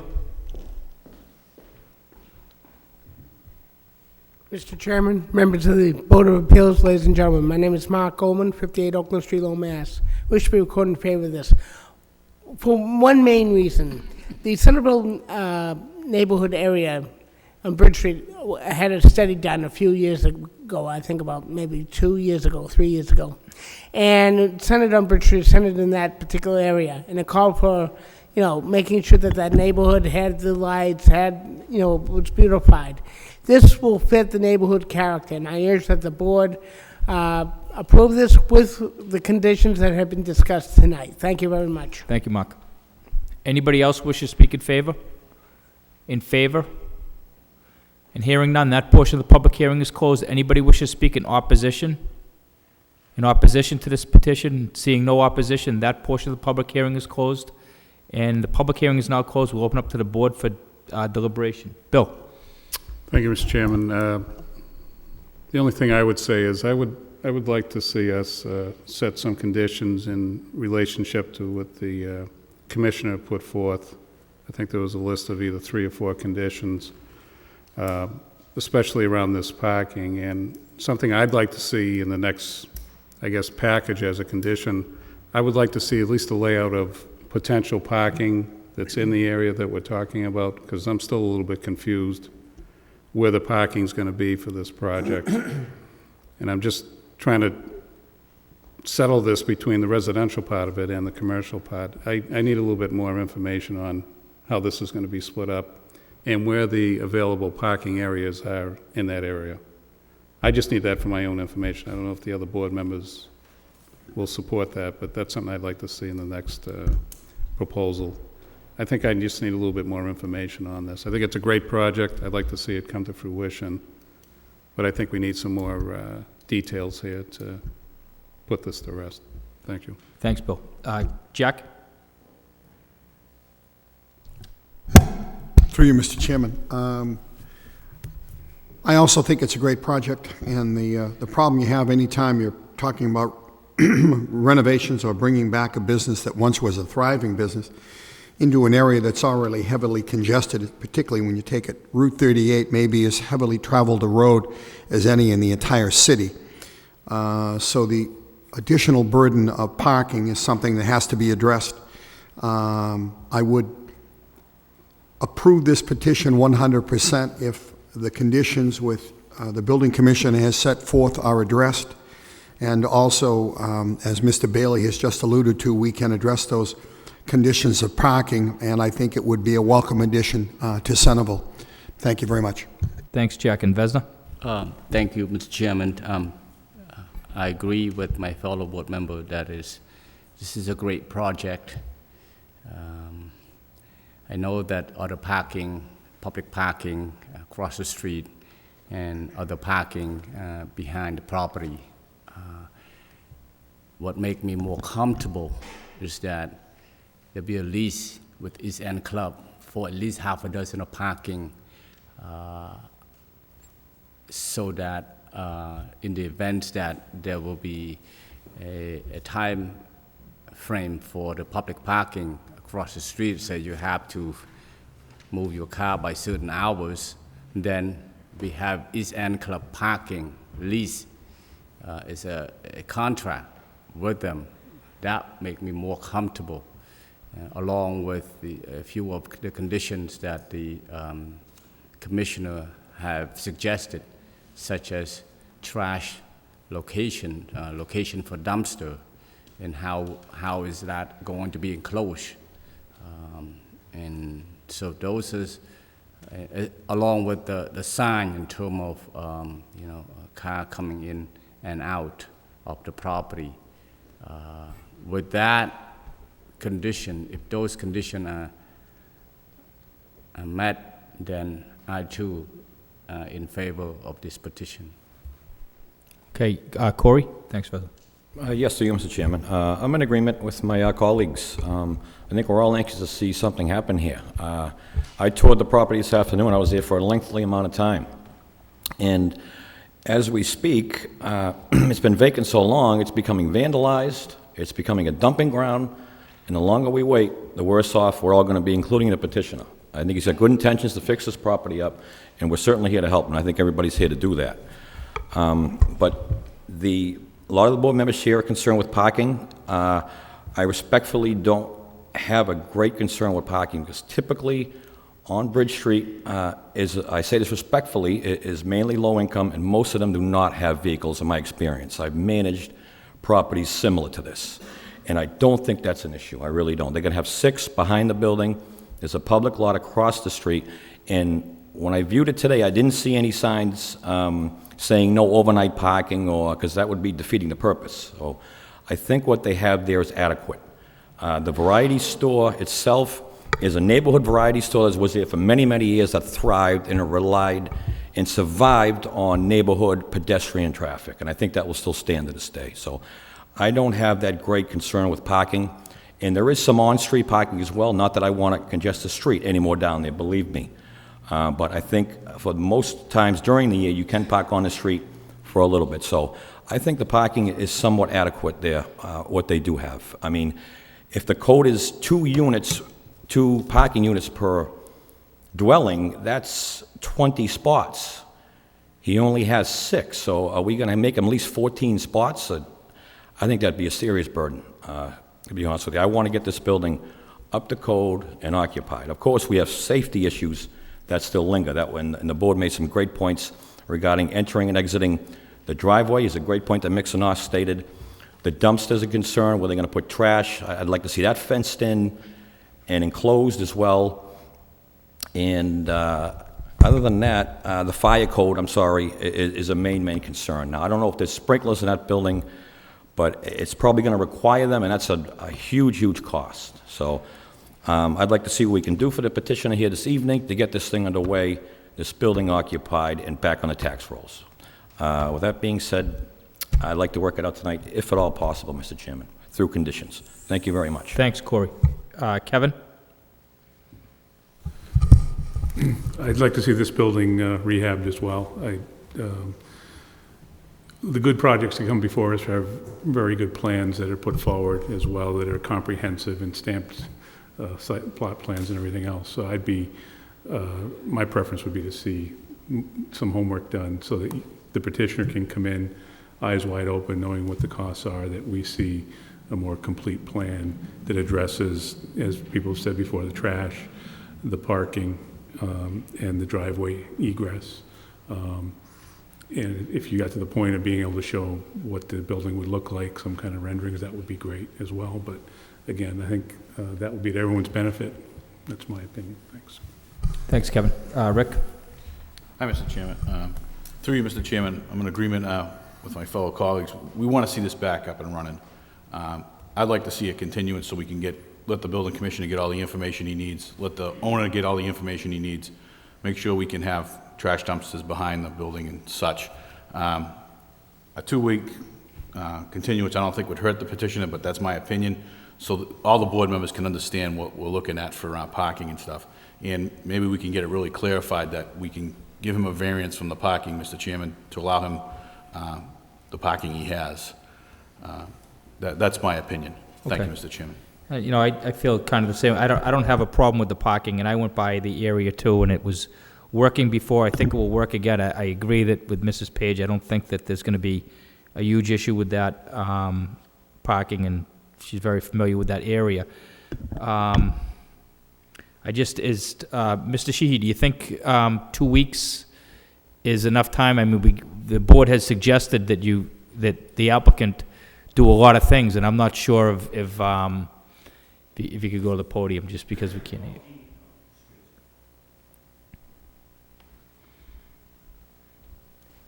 My client has avoided making any repairs. They are thinking that it was not allowed while we were going through this. So some of this would be already completed if we had been here earlier and got these conditions. So we will work as quickly as we can on the matter, and if you want to... Well, what I'm saying is, if it seems like we're asking you to do a lot, so I'm thinking, maybe you need to be on not the meeting that's in 2 weeks on the 9th, but the meeting after that, if that's more convenient to you, because they're talking about a stamp plan and you're relying on other people's schedules. So I just don't want to put your client in a situation where he's under the gun to come back here and he's going to basically have to run around nonstop for 2 weeks to get everything done. I think maybe a month, the next meeting after that might give him plenty of time, and that gives you a lot of time to work with Mr. Camacho about the things that do need to be addressed. I mean, we didn't get any input from the fire department, did we?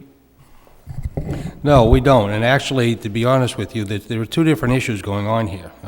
When it comes to bringing the property into compliance, whatever that means with this under existing buildings in the state building code, and what this board approves, technically are 2 different things.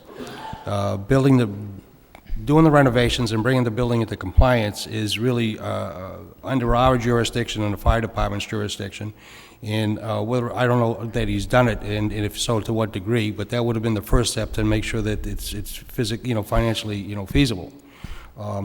What this board should be concerned with were the things that we mentioned about the parking, the safety, the trash. What kind of trash? We talking barrels? We talking a container? We talking something that's surrounded? I don't know. That's another issue. We're looking at two different things, and I think simultaneously they could address both.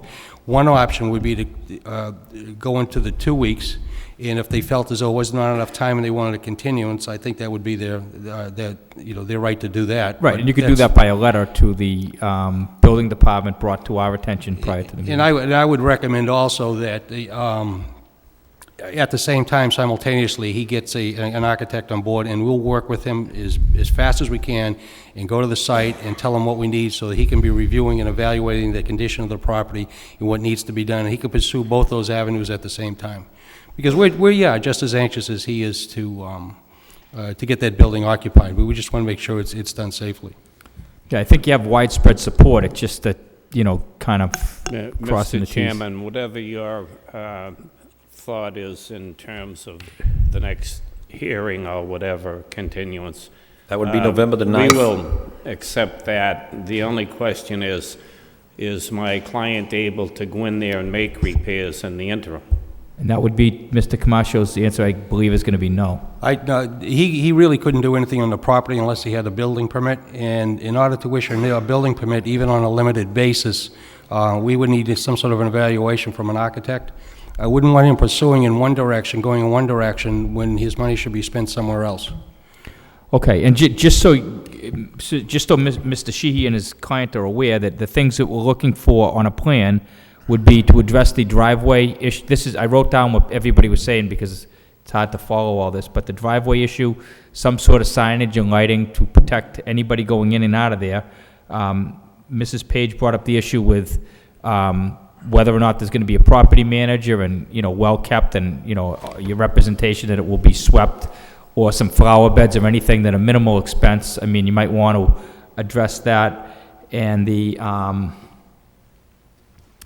issue relating to the parking, again, I mean, I don't have a big problem with it. Some members don't, but some members do. And it's a legitimate question, so that's something I would make sure that on the plan that it's stamped to show that that's where your parking is. I think that might be sufficient with a variance, but you might want to look into where the other parking is. I'm not so sure that the East End is the best or even necessary for this project, but if you do have the public parking that's close, that satisfies me. In fact, the 6 spots with a variance, based on what Mrs. Page has told us, and she's familiar with the property, satisfies me as well. I don't think you can have a huge problem, and there are, there's a lot of metered parking out there, so that's, those are the issues, and you could deal with Mr. Camacho to coordinate all these things so you don't, if there's anything, Bob, you think that maybe I missed, that when you contact these people, they contact you, just make sure that, if you could, that we're all on the same page, so there's nothing missing for the next time. I think we are, and we can tighten that up and help them out as much as we can. I'd recommend on our end, for compliance and safety issues, they make an appointment, come and see me, and we'll sit down and we'll go over and review these things again. Okay. I think that would be the wisest thing to do, because whether they take 2 weeks here or 4 weeks here, they're going to take the same amount of time if this board decided to approve it today with whatever conditions that they're required to generate, that I'm required to approve, which I may bring to this board, which is something I don't want to do. I think that process would delay his project even further. Okay. So what he was saying, Mr. Sheehy, is that he could, you could make an appointment, or your client can make an appointment to meet with Mr. Camacho, and he can go over all the things that they're going to require, and also what we're asking for, and we maybe can expedite the process so your client will be ready for the next meeting. Okay. What would be the next meeting, Mr. Chairman? That would be November 9th, Mr. Sheehy, 2 weeks from tonight. November 9th. Very good. Thank you very much. Okay, I need a motion. Mr. Chairman, I'll make a motion to continue to November the 9th, 2009. Second. Okay, Stephanie, roll call, please.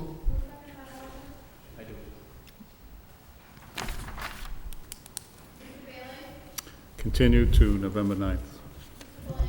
Continue. Continue to November 9th. Continue to November 9th. Continue. Okay, sir, it's been unanimously continued to November 9th. We've expressed what we're looking for at the next meeting.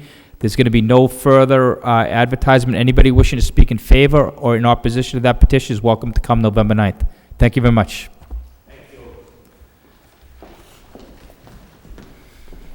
Where's my agenda?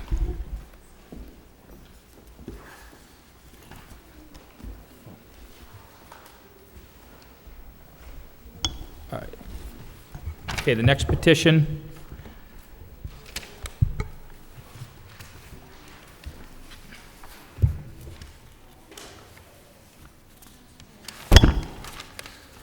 The next petition we're going to take is ZB 2009, number 46, special permit, The Space LLC, 150 Western Ave, Mill B, Unit 5A. This is in an IA industrial zone to allow the use of retail cafe and zoning district in accordance with the section 12.4A of the zoning ordinance. Welcome, sir. Thank you. Hi, Chairman and members of the board. My name is John Bell. I'm a co-owner of the space, and this is my partner here, Bob Nista.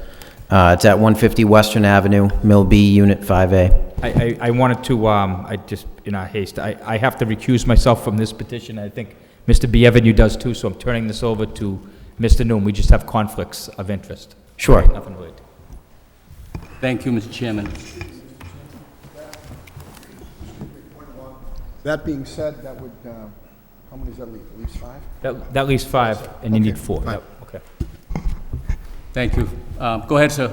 Start over again. Okay, sure. My name is John Bell. I'm a co-owner of the space at 150 Western Avenue, Mill B, Unit 5A. I own it along with my partner, Bob Nista. And basically, we took a section of an old mill building on Western Avenue, and we gutted it and rehabilitated it. And now it's open. It's a functional rehearsal space and recording studio for musicians. And in the center of the space, in our lobby, we basically have an internet cafe. We serve coffee and only bought in and prepackaged foods. We prepare no food on the premises or don't handle any food there. So basically, it's a retail cafe.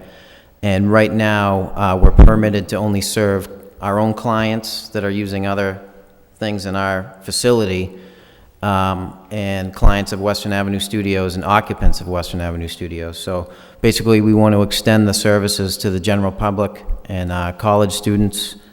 And we just feel that there's a need to have this kind of space in the area. It would serve the community well, and students would have a place to go later in the night, not being 21.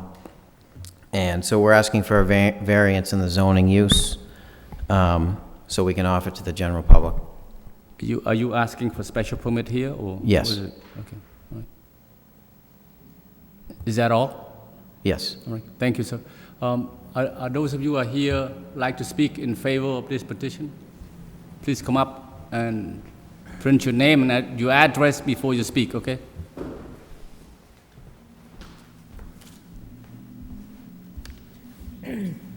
My name is Maxine Farkas, and I live at River Place Towers, and I am the executive director of Western Avenue Studios, and I am speaking on behalf of BPV Lowell LLC and the artists at Western Avenue Studios, and I would like to express our support for the special permit, which would allow the space to operate a retail cafe. This is a great benefit not only to the artists at Western Avenue Studios, to the other tenants and occupants at Western Avenue Studios, and to the other people who work on Western Ave to have someplace to go to eat. Right now, they can serve the artists, but they can't serve the guys who work across the street. And we'd like to see that happen. We're kind of isolated. Many of you have been to Western Ave. You know how isolated we are. And it would be really nice to have this facility available. And so I really would appreciate it if you would help us out here. Thank you. Thank you. Maxine, could you please print your name and your address for me, for the record?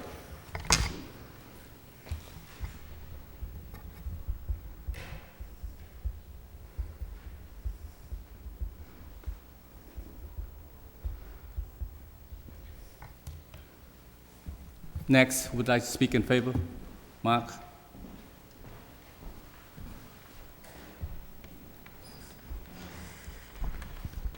Mr. Vice Chairman, members of the board, my name is Mark Goldman, 58 Oakland Street, Lowell, Mass. I wish we record in favor of this. This will be a great benefit to the residents and the neighbors and businesses of that area. Thank you very much. Thank you, Mark. Next, is there anyone else?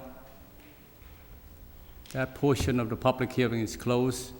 Is there anyone in the audience who'd like to speak in opposition of this petition? In opposition of this petition? Hearing none, that portion of the public hearing is closed. Let me turn to my fellow board members. Bill, any comment, questions, sir? Yep. Thank you, Mr. Vice Chair. Saturday, I took a ride over to the facility and took a walk through the building, as I normally do, just to see what's going on there, and got myself over to the cafe, and I was very impressed with what I saw. Obviously, these gentlemen have invested some money, a substantial amount of money, to open up a business, but also to support the musicians that are over there. They're building out some studios, if I understand it. I'm not a musician, so I'll try to say it as best I could, but I was taken on a tour of the facility of the work that they've done, and I was very impressed. And what really impressed me is the newness combined with the interior of the building. I'm always amazed as I walk in that building how many artists are in there and what kind of work is going on. And I left there very impressed. And one of the things I also liked was you have a separate entrance, and again, just the little things that you did with the entranceway meant a lot to me, and I fully support the petitioner's request. Thank you. Thank you, sir. Jack? Through you, Mr. Vice Chairman, hours of operation, what are they going to be? 10 to midnight, 10 in the morning till midnight.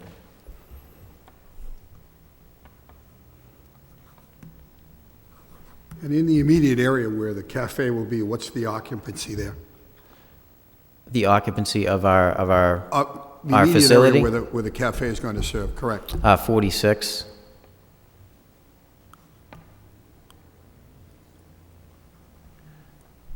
Do you feel as though the hours of 10 to midnight are going to pose any deterrent to any of the abutters at all, those in the residential portion? No, because our main abutters are Western Avenue Studios, and our predominant, we're there because of the music inside of it, so I don't think the cafe is going to bother anything. The actual studio space itself, and I apologize for my ignorance, what are the rehearsal hours the studio is allowed to be occupied? 10 to midnight. Perfect. All right. Thank you very much. I appreciate it. Thank you. Thank you, Jack. Corey? Yes, thank you, Mr. Chairman. I, as Mr. Bailey stated, visited the site today myself this afternoon, and was pleasantly surprised. This, little more than a year ago, was a very, very difficult petition, as we remember, on both sides, and had several challenges, and it was all worked out, and as a result, approximately a year later, we have a vibrant, alive artist community down there. I was very, very pleased, in all honesty. I couldn't believe it. Thank you. And when I'm told that there's 150 units in there that's fully occupied by artists and with a waiting list, is unbelievable. And so with all that being said, and the visitors you have there are hundreds monthly now, in the hundreds. So with that being said, the work that's been accomplished here that you people work very, very hard for certainly justifies what you're looking to do, and I do support the special permit. Thank you very much. Thank you. Thank you, Corey. Kevin? I think most of my questions have been answered. I think it's a great project. Have you operated a cafe before, personally? No. No? Okay. Any trepidation or? No, it's pretty easy because we're just a retail cafe, so it's not too bad. So you have 46, capacity to seat 46 occupancy, people? yeah. Right.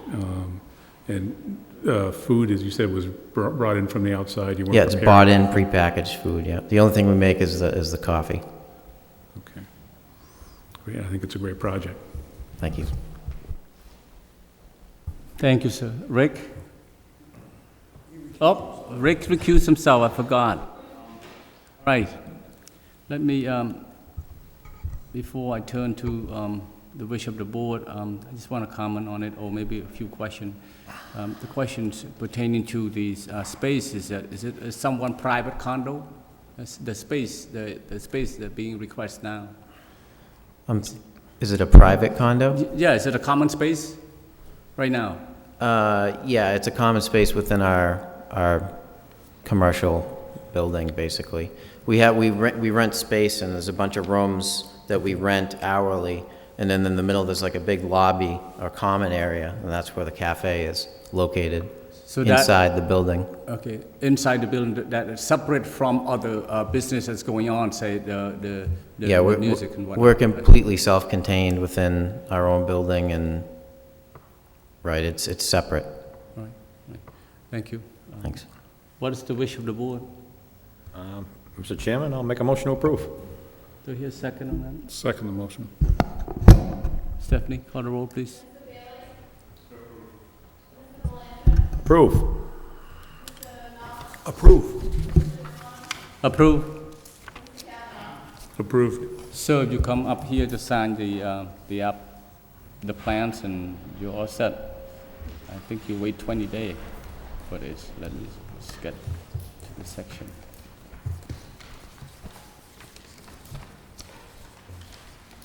Thank you, sir. Sign right here. Yeah, just sign any place there, and date today also, please. Yeah. 10/26. Yeah. Thank you. Good luck. Thank you. Thank you, gentlemen.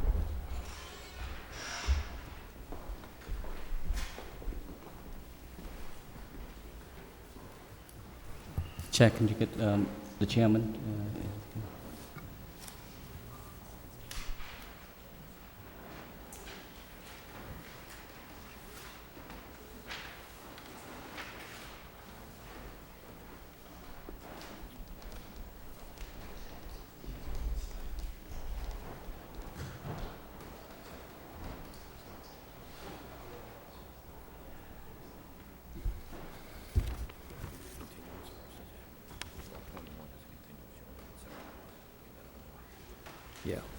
Yeah, you're right. Okay, now we're at the part where we have several petitions for Clear Wireless. I'll take the first one because I understand it's going to be a request for continuance, so I'll take that a little bit out of order. That's going to be ZB 2009, number 41, a special permit, telecommunications Clear Wireless LLC, 1221 Westford Street. This is an office park for the installation of 5 microwave dishes and replacement of 3 existing panel antennas at an existing telecommunications facility for Clear Wireless according to section 7.6 of the zoning ordinance. Welcome, sir. Hi, John Marcus, Clear Wireless, requesting a continuance. Okay, and what is the reason for the continuance, sir? The property owner wants to be here, and he was unable to attend tonight. Okay. All right, need a motion? Motion, I'll make, Councilors, November the 9th adequate, 2 weeks from tonight? Yeah. That being said, I'll make a motion to continue to November the 9th, 2009. I second it, Mr. Chairman. Okay, roll call, Stephanie? Continue. Continue. Continue to November 9th. Continue to November 9th. Continue. Okay, sir, you've been unanimously continued to November 9th. Anybody wishing to speak in favor or in opposition to that petition is welcome to attend that evening. There'll be no further notices. Thank you very much. The next petition in order will be ZB 2009, number 38, special permit telecommunications, Clear Wireless LLC, 900 Chelmsford Street, for the installation of panel antennas, microwave dishes, and associated equipment cabinets, allowing a rooftop telecommunications facility for Clear Wireless LLC according to section 7.6 of the zoning ordinance. John Marcus, Clear Wireless. I'm here representing Clear Wireless. What we propose to do is put another telecommunications facility on top of the Crosspoint building at 900 Chelmsford Street. Currently, there's various cell carriers up there, along with a bunch of other miscellaneous equipment, antenna and things like that. Clear Wireless is not your typical, it's not a cell phone carrier. What we do is wireless broadband. So basically what we would do is with a wireless, with a laptop, is we have a card that you insert in, and you would basically have wireless internet wherever you want around the city of Lowell. Currently we're in Portland, Philadelphia, Las Vegas, Baltimore. The Northeast has become a huge push for us. So especially Boston and the cities around it. City of Lowell, as you can see with 5 on the agenda tonight, is a huge push as well. This specific one, like I said, 3 panel antennas on top of the Crosspoint building. I believe you have the plans in front of you, but 3 panel antennas along the top of it. We're not increasing the height, along with 5 microwave dishes. 3 of the microwave dishes are going to go on the existing penthouse where there are already poles on all sides of the penthouse, and all we would do is attach our 3 microwave dishes to that. There's already equipment on probably about 6 of the poles up there. There's another 3 we would like to place these dishes on it. They're 2-foot dishes, as well as put 2 more dishes on the end of the building where we'd put 1 panel antenna. Metro PCS is a recent installation there. And then we would also place 2 more antennas on top of the building on the rooftop as well. Some of the carriers that are up there right now, T-Mobile, Sprint, Nextel, Metro PCS, AT&T. Our panel antennas look very similar to that, 4 feet in height. AT&Ts are 6 feet tall. We do not think it will visually impact the building whatsoever. So that's pretty much our presentation. What's the difference between what you're proposing and what's on there now? The equipment is similar. It's not the exact same antenna that an AT&T would use. We're wireless broadband. There is very similar equipment on the roof. We're putting 3 panel antennas, 5 dishes. You have, AJ is our radio frequency engineer. I don't know specifically what equipment, but there's at least 50 different type of dishes up there. Okay. All right, any comments from the board? Bill? Jack? Vesna? Corey? Kevin? A number of questions through you, Mr. Chairman, for the applicant. Okay. So just stepping back here, your service is a wireless data service, not a voice service. Correct. And the proposal, this is one of 5 proposals that are in front of us. Correct. I think it might be helpful just to, if we may for a moment, Mr. Chairman, talk about the overall proposal for all of the sites. Okay. Because I don't see a coverage map in this particular application. My understanding is that actually the question is, would this give you coverage in the Lowell area with all of these sites as proposed? We do. We have 5 sites proposed in the Lowell area. AJ, I didn't introduce him. AJ Svan is our radio frequency engineer who covers the city of Lowell. He has those maps for you. I have them as well. If you require to look at them right now, we can bring them. Well, if you could explain it, I think this stuff is relatively new to a lot of us. There's a couple of members that have experience in this, but since you do a 5 on, if you, rather than reiterate the exact same presentation every time, if you could give us an overall idea about coverage and what, this is going to do for Clear Wireless and how it relates to the city of Lowell, that would help. Maybe if your radio frequency engineer could address the board. Sure, yeah. We're very similar to the cell phone antennas. AJ can talk a little bit more about that. Okay. Good evening. Good evening, members of the board. My name is AJ Sawant, and I'm the radio frequency engineer for Clearwire. As you can see, we have 5 applications in front of you in the city of Lowell, and this is just a part of our entire network. We are trying to cover the Northeast, and right now the build plan is to cover most of the Boston area and the suburbs. I have a few coverage plots along with me I'd like to pass. This pretty much shows what the site would cover, in this case 900 Chelmsford Street. Let me pass the copy so you can take a look at it. Sure. The coverage maps also have the sites around it as well that you'll be able to see in the black. Okay.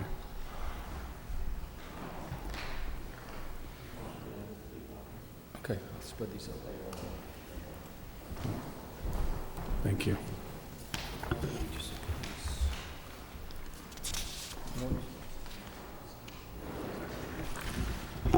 Okay.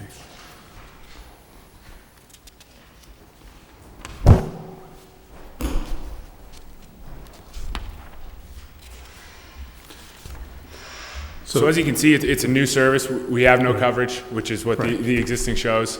The proposed is what that exact site it's going to be, but if you look at it, you can see the sites around it, and if you kind of look at what that site will cover, if you bring those around to the other ones, that's similar, without knowing the elevation offhand. Right. Might be a little plus or minus there. Okay.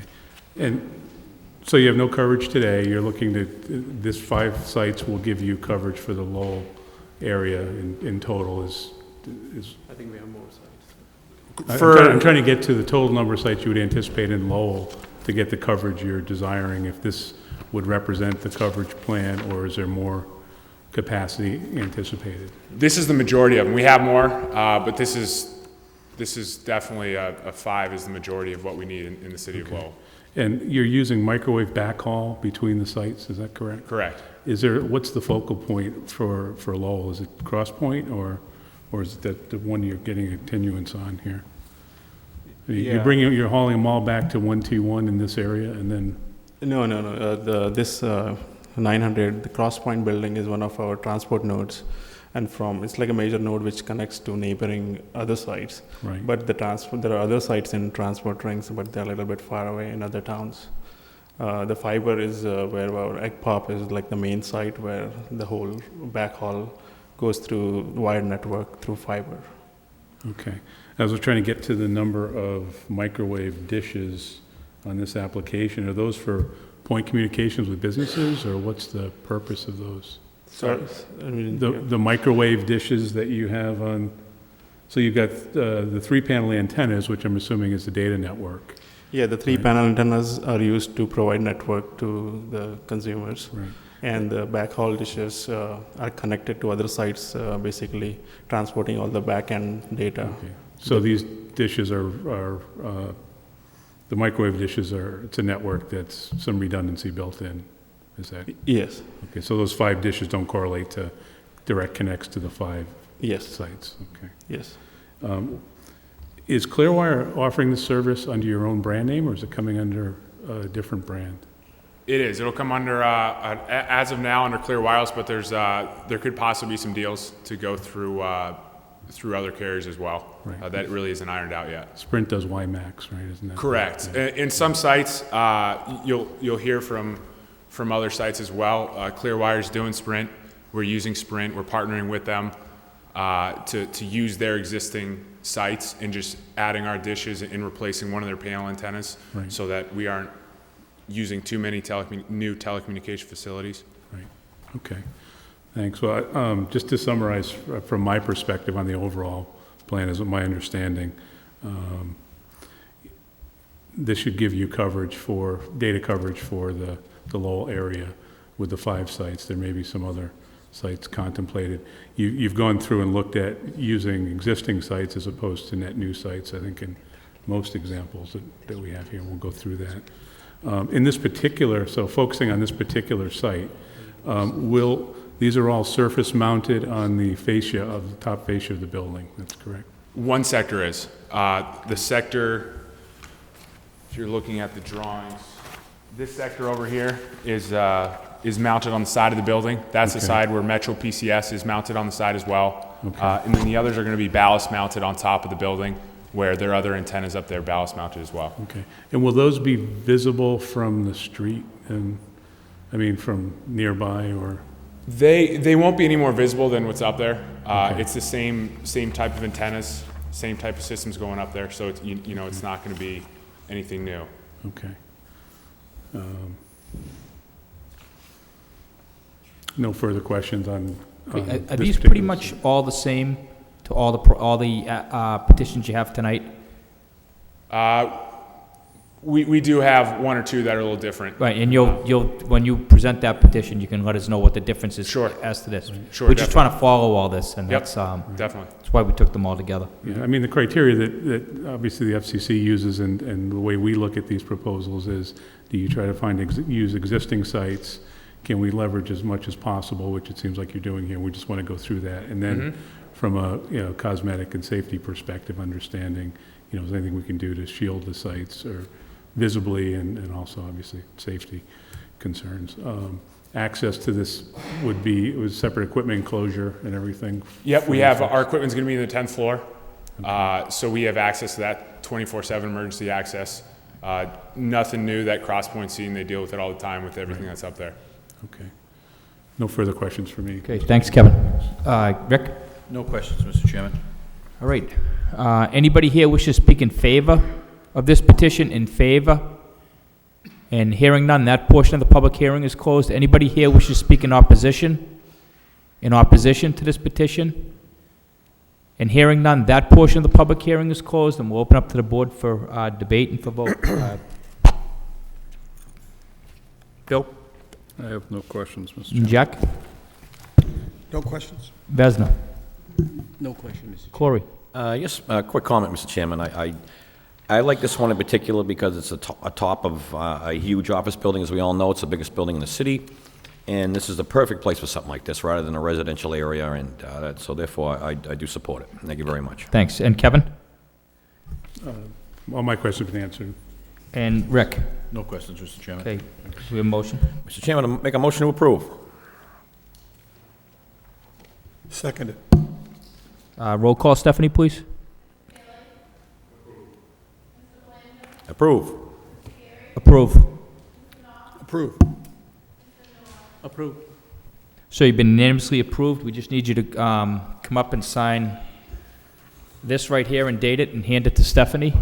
And Thank you very much. thank you. You can sign anywhere on the bottom and just date it.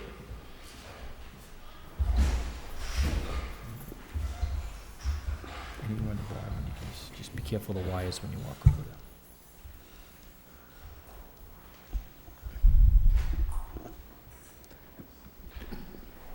Okay, the next petition is ZB 2009, a special permit request, telecommunications, Clear Wireless LLC.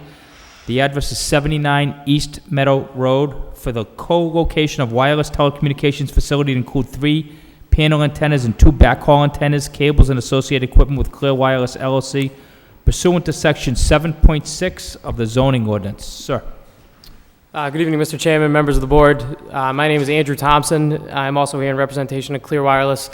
To spare you all of the details of what my colleague just went through, this site is also providing a similar broadband internet service as to the previous application. In this particular case, what we are looking to do is install 3 panel antennas and 2 backhaul or microwave dish antennas onto an existing National Grid utility pole, where there currently exists a similar installation by T-Mobile Communications. And what we are proposing to do is install 3 panel antennas at a center line of 70 feet and 2 microwave or backhaul dish antennas at a center line of 74 feet. The total height of the existing National Grid pole is, I'll just pull up these plans real quick. Actually, the poster right there.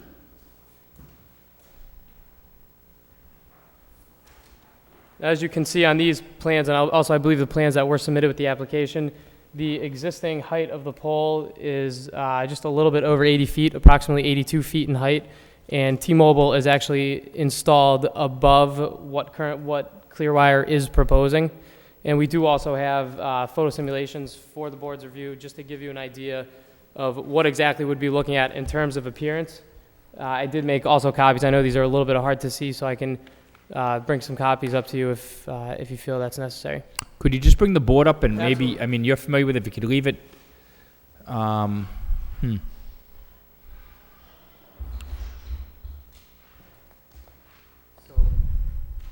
here you have existing conditions, and then the proposed conditions. As you can see, T-Mobile is currently installed right there on the utility pole, and then you can see the backhaul antenna as well as the panel antenna that will be mounted in a similar fashion, flush mounted to the existing National Grid utility line. And again, this one's a little bit more difficult to see because of the shadow, but down here you have the existing where you can see the panels flush mounted to the top of the pole, as well as the proposed, again, with our panels. okay, could you show that to these folks too?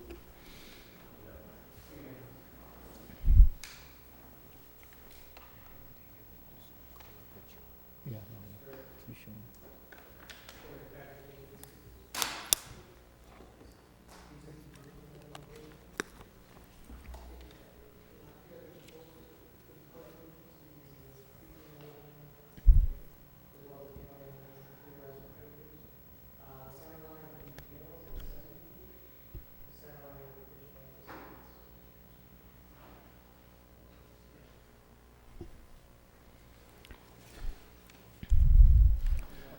You can just leave it right over there. I don't know if anybody in the audience is interested in looking at it.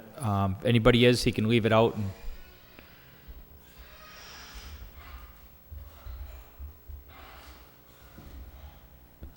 so from what it looks like, from what you're proposing, there's already the existing tower there with the equipment on it, and the proposal is to add new equipment below it, flush with the pole. Absolutely. So it'll be a very similar installation as to what you're seeing. And again, from a visibility standpoint, and as Mr. Kavanaugh pointed out, what we really try to do from a carrier perspective is look for existing structures, number one, to locate on, which we were able to do in this situation in this area. And then obviously we try to conceal the equipment with the visual aesthetics of the area as much as possible. And so that's where flush mounting, similar to T-Mobile's installation, comes into play to really minimize the aesthetic and visual impact in the area. Okay. Any comments, Bill? Jack? No, sir. Vesna? No, sir. Corey?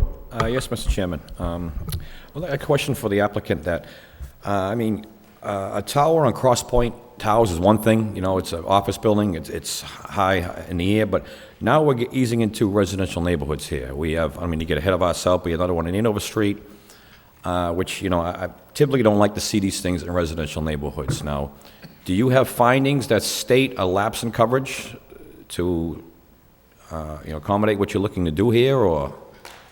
AJ, do you, I can speak to it, but if you want to.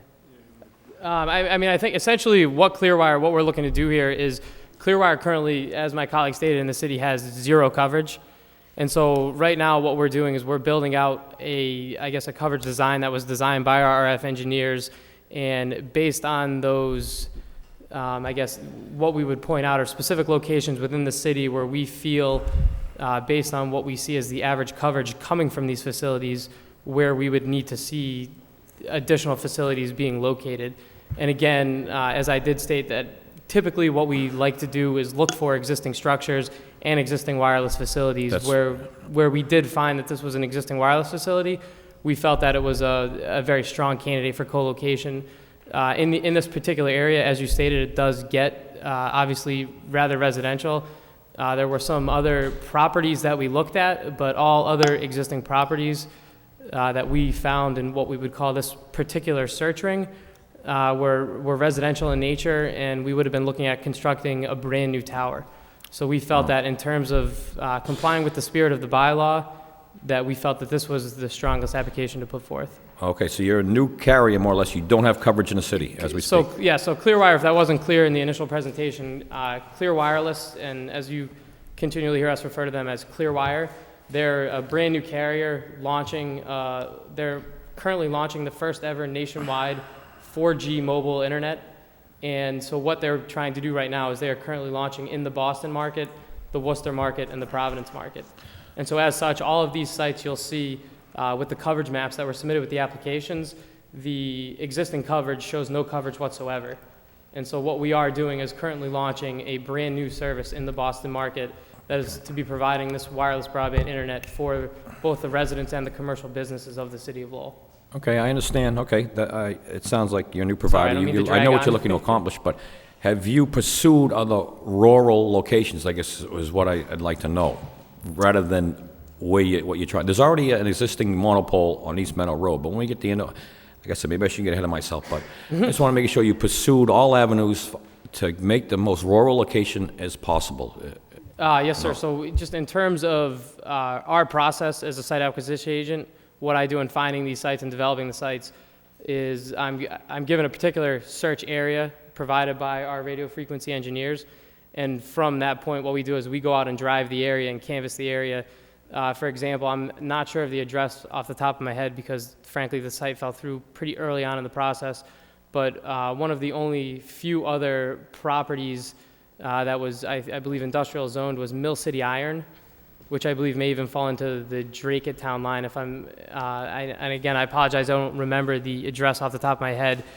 But again, that would have been, based on this particular search ring, a brand new cell tower being erected. Okay, no further questions, Mr. Chairman. Okay, Kevin? I think that's a trade-off to my fellow board members. There's a federal mandate to allow, within reason, and communication services within our city. And, you know, the way I look at it is we try to find, as the applicant seems to have done in this case, existing sites that they can add to versus creating new sites, new towers, et cetera. This is in a residential area, but it's a commercial location, and that tower is in existence. So we're not adding to the size, and it's not substantially visibly different. So I think that's positive for here. You didn't have an alternate existing site that met your coverage needs? Well, essentially what we'll do at the beginning of the process, when the RF search rings are provided, Right. is those are provided essentially without respect to zoning or to existing structures, and part of our job is to go out there to drive the ring and do the due diligence in the city or the town, Right. and essentially find those existing structures or those properties that would be ideal for a new tower location. And fortunately for us in this ring, there was an existing wireless facility that was viable for us to co-locate on. Okay. What's the effective range for this data network from the tower? I mean, roughly in terms I'll of... let AJ speak to that. I think he can probably speak to that a little better than I can. Yeah, from a tower of this height, we'll probably get around a mile radius coverage from that side. That's what it looks like. It's a little irregular, probably because of topology and other based on the conditions. topology. Okay. And the backhaul antennas are, there's only 2 in this case? Yes. Is that true? Okay. You'll see the only site you'd see a lot number of antennas were the 900 Chelmsford Street, because that's our transport node which connects to a lot more sites with the backhaul network. Okay. And your equipment cabinet in this case is located at the base of the antenna? Is that correct? Yes, sir. There's currently a fenced-in compound located at this particular location, and we do have space at that location at the base of the tower to install one equipment cabinet. It'll be very similar in look and design to what T-Mobile currently has installed there. Okay, so the actual physical facility won't change in size from what's fenced in today? You just add to the existing? That is correct. Okay. All right. No other questions for the applicant? Thanks, Kevin. Thank you. Rick? My question's been answered, Mr. Chairman. All right, anybody here wishing to speak in favor of this petition? In favor? And hearing none, that portion of the public hearing is closed. Anybody here wishing to speak in opposition? In opposition of this petition? And hearing none, that portion of the public hearing is closed, and open up for vote. Mr. Chairman, I make a motion to approve the petition. I'll second it. Roll call, Stephanie?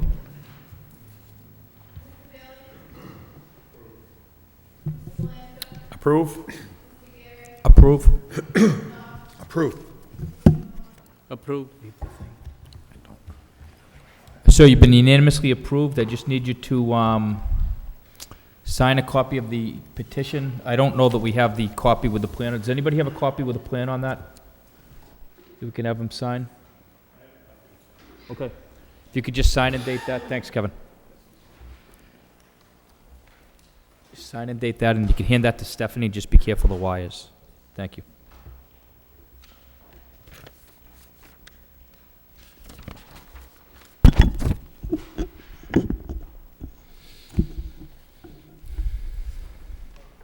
Thank you.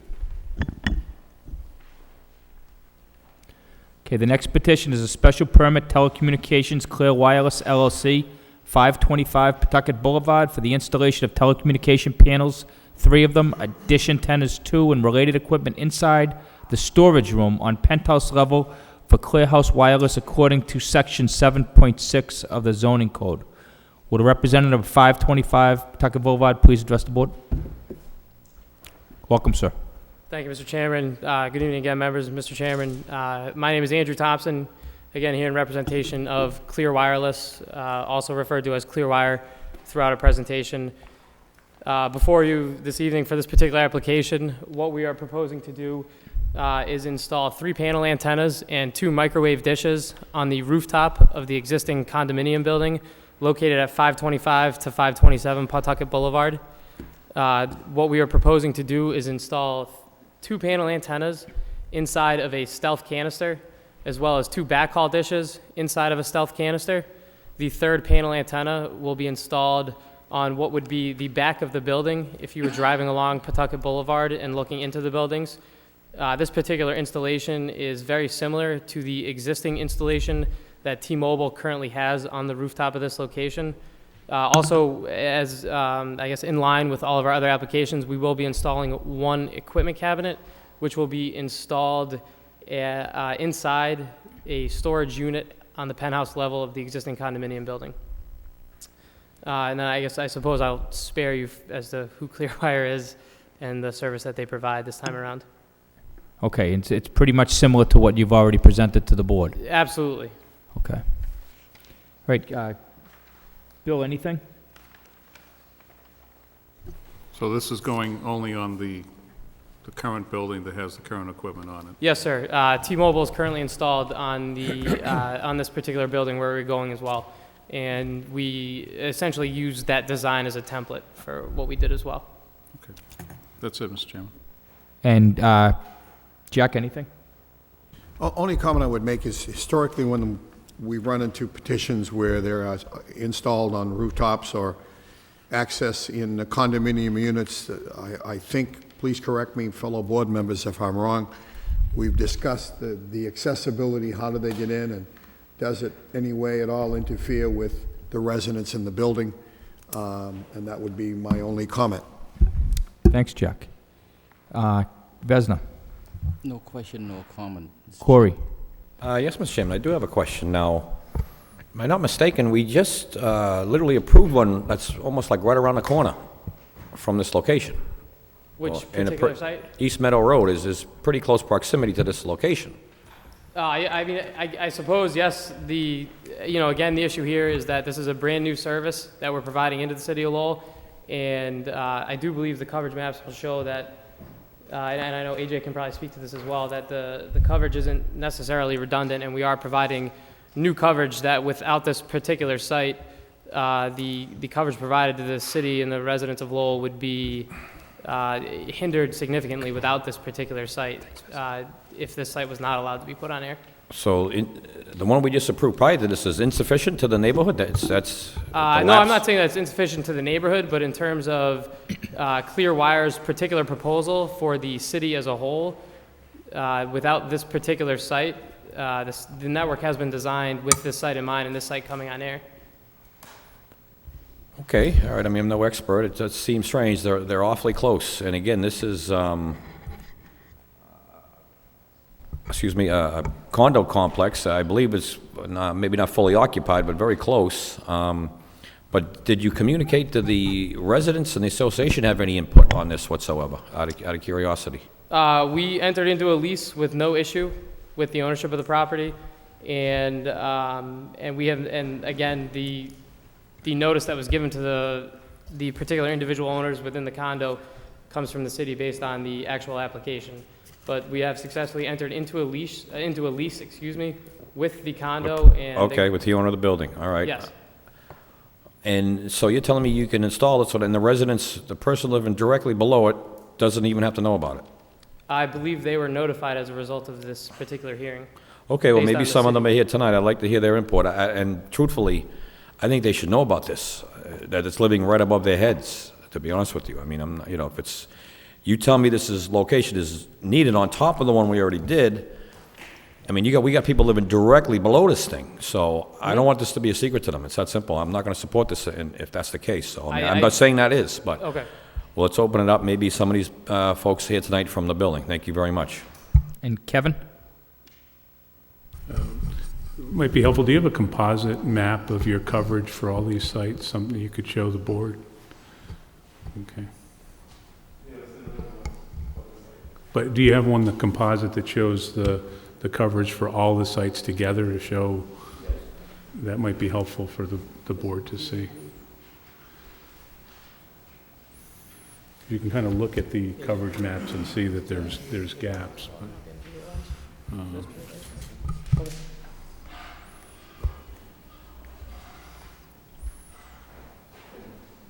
Sure. That's for, okay, Covered from the proposed site, which is this one, and from the neighboring. okay. Maybe we can,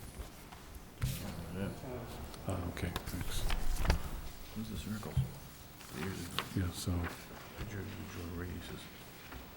this one is here. Yep. So there's, Where's the radius, though? There should be a mile radius around this. it's not exact. Exact. No. Kind of sense. Yeah, yeah. It's called radio waves. Okay. Okay. Thanks.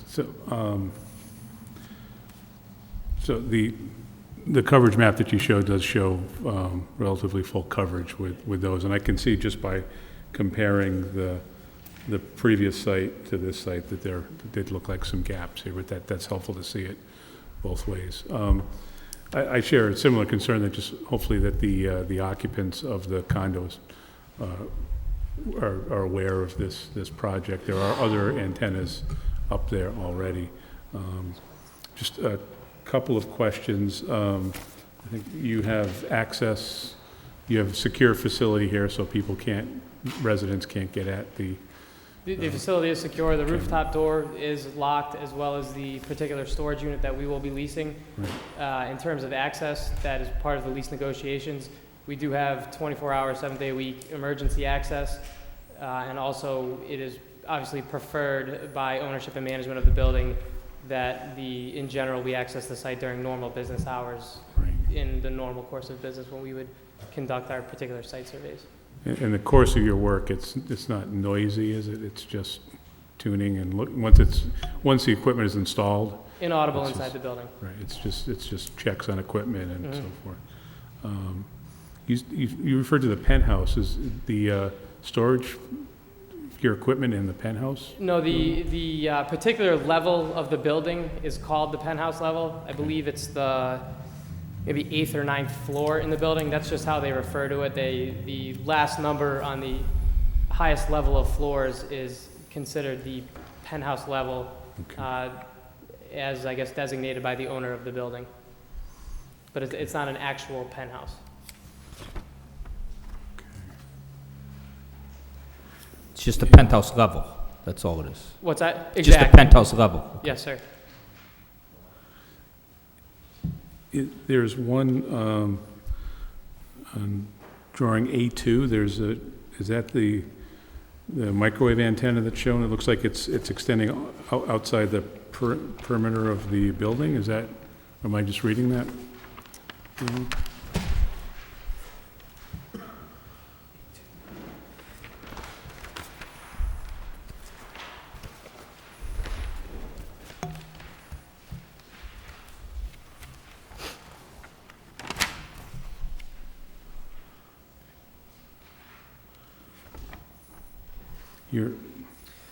No, sir. If I do recall correctly, there is a roof that extends out beyond that point.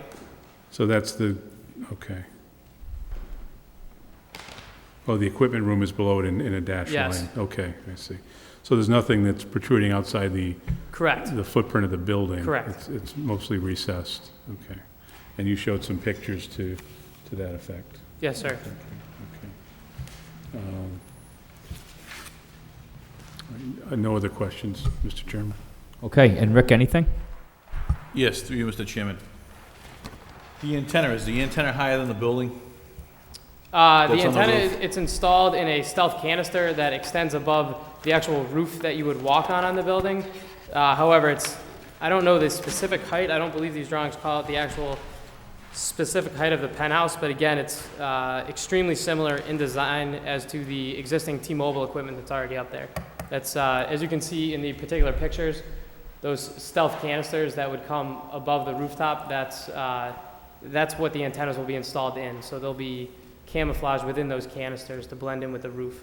Okay. The reason is obviously we have height limitations, so I didn't know if it goes above the height limitations out there that are allowed.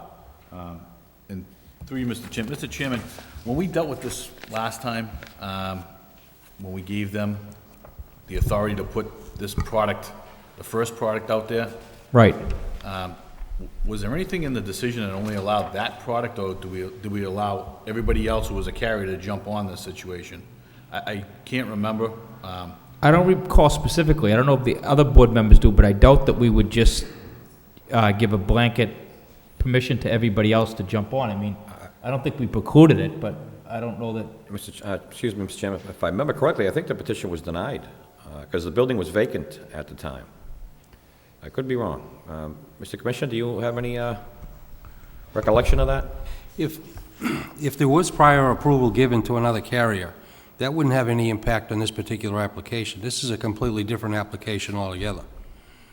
So if there were prior approval given, granted by this board, it would be for the application that was submitted by, let's say, another carrier with whatever equipment they propose to put on the building.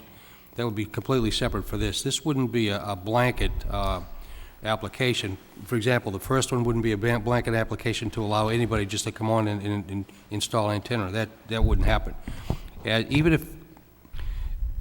if a prior applicant were giving permission to install this equipment under whatever conditions, if they wanted to increase that or modify that in some way and go beyond those conditions, they also would have to come back to this board. So to go back, even if there were a prior application approval made for another carrier, it wouldn't have any impact on this. This is to be looked at probably on its own merit.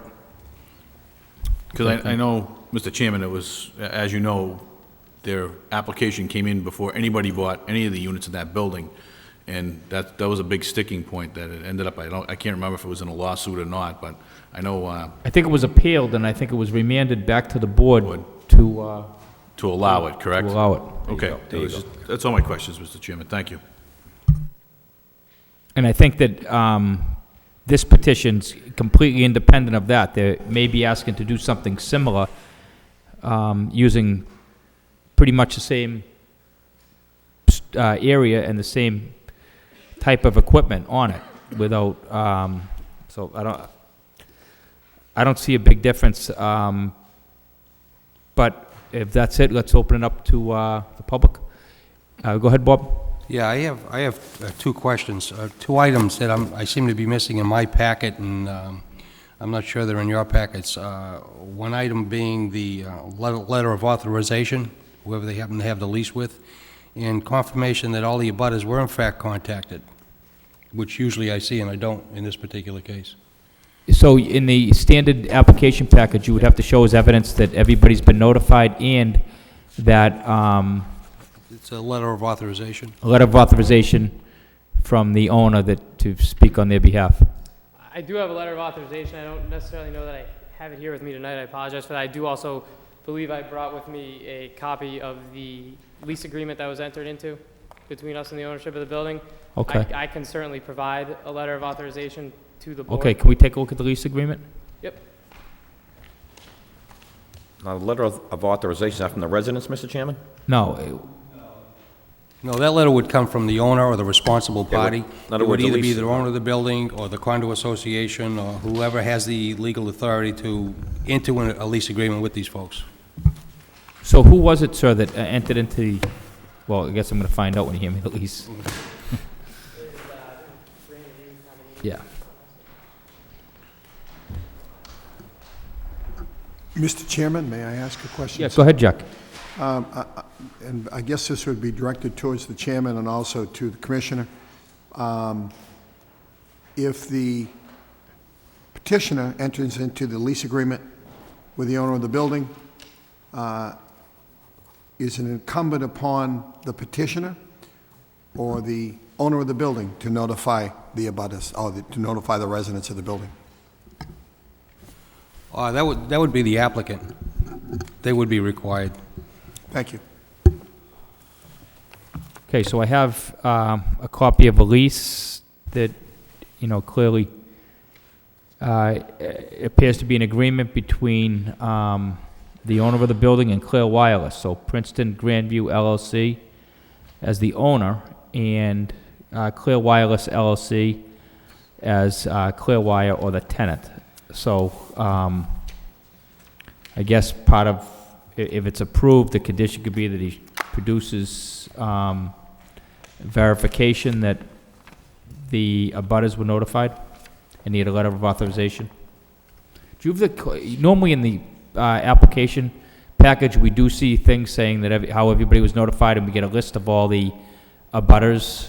I apologize. I thought that was included. I can certainly get that together, and I do know that the abutters were notified. Okay, so you're representing that they were. It's Yes, just not in the as package. far as I know, I'm representing that they were notified. I'd be happy to provide that evidence to the board as soon as I can. Okay. All right, so anybody here wishing to speak in favor of this petition? In favor? So hearing none, that portion of the public hearing is closed. Anybody here wishing to speak in opposition of this petition? In opposition? And hearing none, that portion of the public hearing is closed. So before we take a vote, I think that part of the conditions would, Bob, you would be satisfied from your standpoint if they provided evidence that the abutters were notified and a letter of authorization? Yes, I would. Okay. Now, Mr. Chairman, I find, I could be wrong, but I find it difficult to believe that there are no residents here.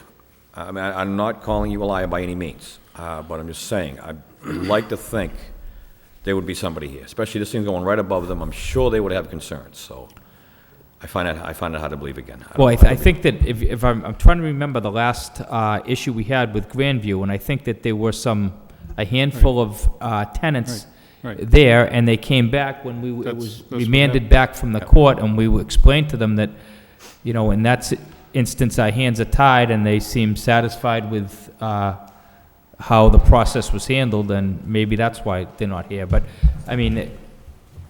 That was some time ago, but yeah, it's a good point. It's a valid point. Yeah, it's, if I mean, he's representing that they were notified. If they weren't notified, then part of the condition is proof that they were notified, so... Princeton also sent me a copy of the notification that was sent to them, so I do believe the abutters were notified, but again, I will certainly provide that clarification. Bob, do you have any information on that? Do you recall whether or not they were or seeing anything? Usually that list of abutters is attached to these packages, and it is checked off in their application that they were notified. Yeah. It just seems a little unusual. It seems like it is probably a slip, but we need to get that verified just to make sure that everything's the way it should be. Okay, so to verify it by providing the board with an abutters list showing that everybody was properly notified. Yeah, I would, if the board approves this to whatever conditions, two of the other conditions would be that they would have to verify that to our department before we issue a permit for them to install those antennas. Okay, that makes sense. So we basically let them know that... Go ahead.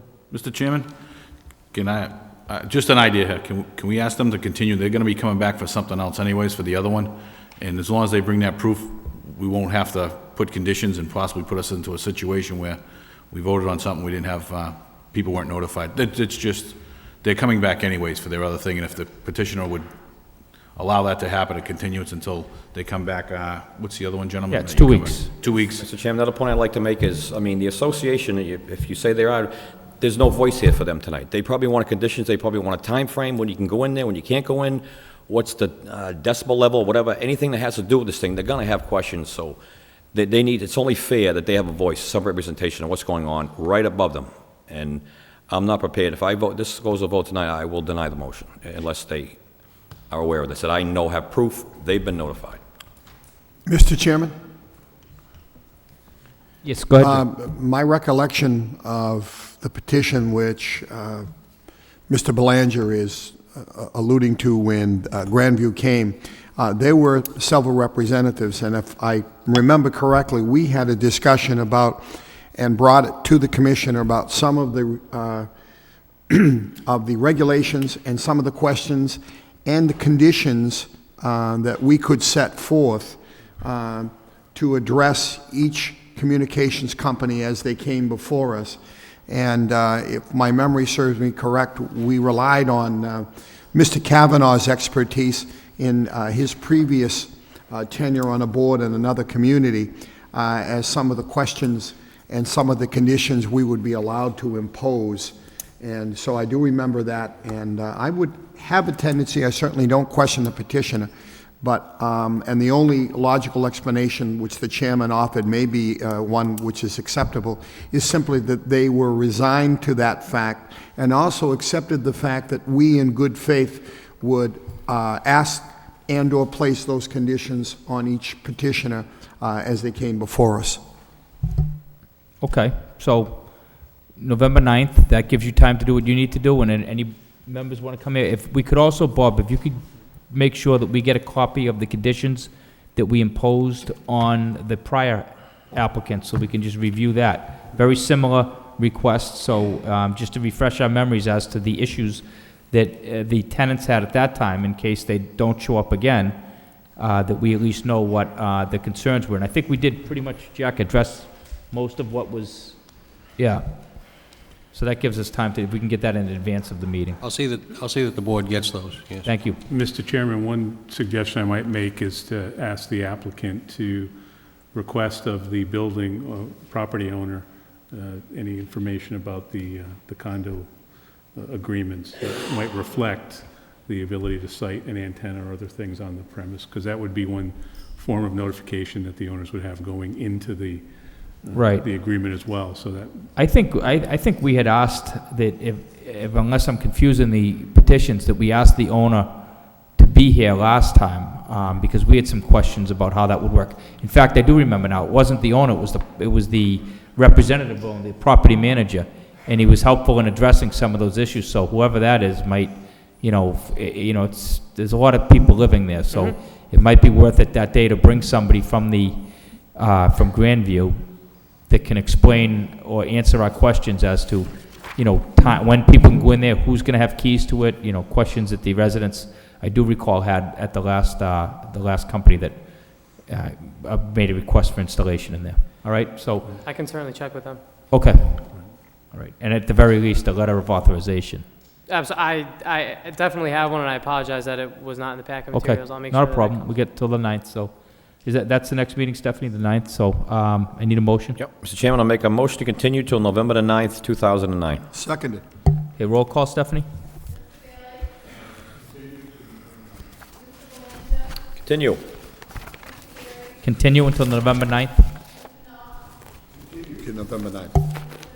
Continue to November 9. Okay, sir, you've been unanimously continued to November 9th, so we'll see you that day. You know what we're looking for, so hopefully that can be done. And anybody wishing to speak in favor or in opposition of that petition should be here November 9th. There'll be no further public notice. Thank you very much. Thank you. Mr. Chairman? Yes. Can we get a 5-minute recess? Sure. Point of order. 5-minute recess. We'll re-adjourn in 5 minutes.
to just confirm one thing, if that's okay. Excuse me, Mr. Commissioner? I just want to double check, so, just for my confirmation, this is the notice I have. There'll be two. One will be for the newspapers. There should be two of those. And then the third one would actually, the third one before the others. So I know that I paid for this. That one's good, but This is what went out, to the abutters. I'm going to verify that the. Yeah, that's fine. I just wanted to make sure this is what it was going to be. Yeah, it would be. Yeah. Okay. Exactly. Because I do recall that the application was ready to go except for the abutters, and I ended up holding on to it. Usually that's what's submitted to these applications, and I don't see it. I'm assuming it was done, it was just never put in. But we need to check that. Absolutely. Because if it wasn't, the worst scenario, then we gotta go back to square one. Hey, can we file for building permits? Can we file for building permits during appeal? Can. We can file. And At a we can risk? get those out relatively quick. I think there's a state law now that says you can proceed, but you may proceed at your own risk in case it's challenged. Right. If it is, it just shuts everything down. Right. Yeah, but I need to get that verified, but you can file. You know what you can Cool. do? What I would recommend, the very least, file, have it sitting there ready to go, because I'm going to review it, and you're going to be at your end of the year, your appeal period. So when How that's over, fast? you come in 5 minutes and we're done. How fast does the zoning decision get sent out? Well, that's the other thing, we're working on that. I was just in Once these are done, my recommendation is you just come in and file it. Yeah, that's what I'm gonna do. And then when that's all set, then all thing we need is, I guess the only thing we need is a copy of the appeal period as well. Gotcha. Okay. Swap that for the permit. Okay, great. I'll do that. Yeah, there's no point in waiting 20 days or 21 days. Yeah. I wouldn't do it. Even if we just hold on the permit for that one, just to make sure, then you'll be up and running. Yeah, it was, I was just in Concord. They said they take up to a month to do the zoning decision. There's a bunch of conditions, so I couldn't apply without it. Yeah, well, what basically here, to bail everybody out, I guess I'm saying, is, it's manpower.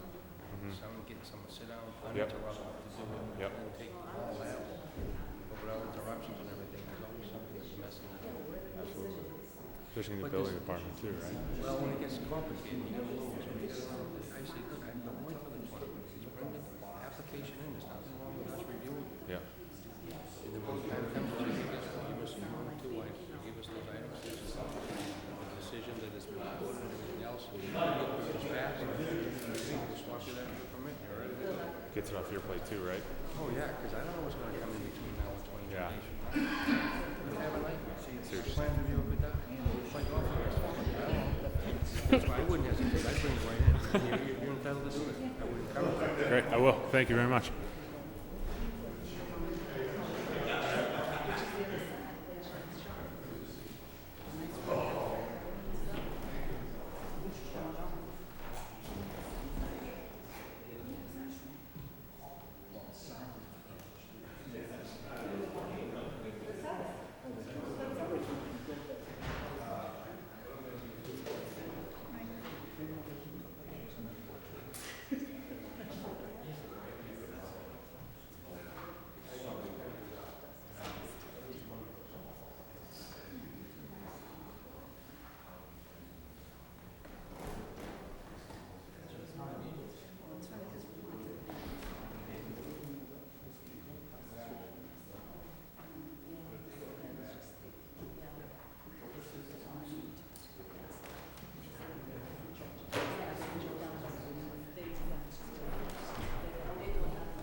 All right, folks, we're back on the record. Going to continue on with our final petition of the evening. It's ZB 2009, number 45.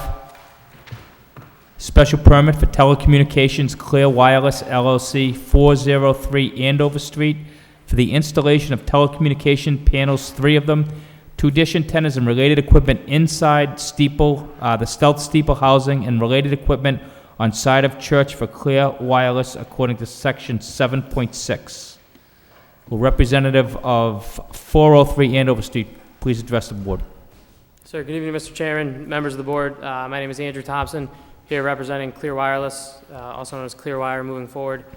This particular application in front of you is for, as mentioned by Mr. Chairman, the installation of a stealth steeple on the existing church, Lowell Mission Church, located on 403 Andover Street in Lowell. Without, obviously, again, sparing you the details of going through exactly what Clearwire provides. From a network coverage, again, we have 0 coverage in the city of Lowell right now, and this particular site has been designed to fit into our network design and has been designed as our radio frequency engineer has attested to in his sworn affidavit, and I'm sure when he comes back we'll also attest to, if need be, at the minimum height for this site to be effective and effectively provide service to the city, to the residents of the city of Lowell and the businesses of Lowell. That being said, this particular site, we are seeking a special permit as well as a variance. The particular variance, I believe that there was an application for a variance also included in your package materials, and I just want to clarify that from the get-go before we get too far down this road. Okay, I guess I'm looking at the agenda list, and it says just a special permit, but, anybody have a copy of the application? I do have one if need be.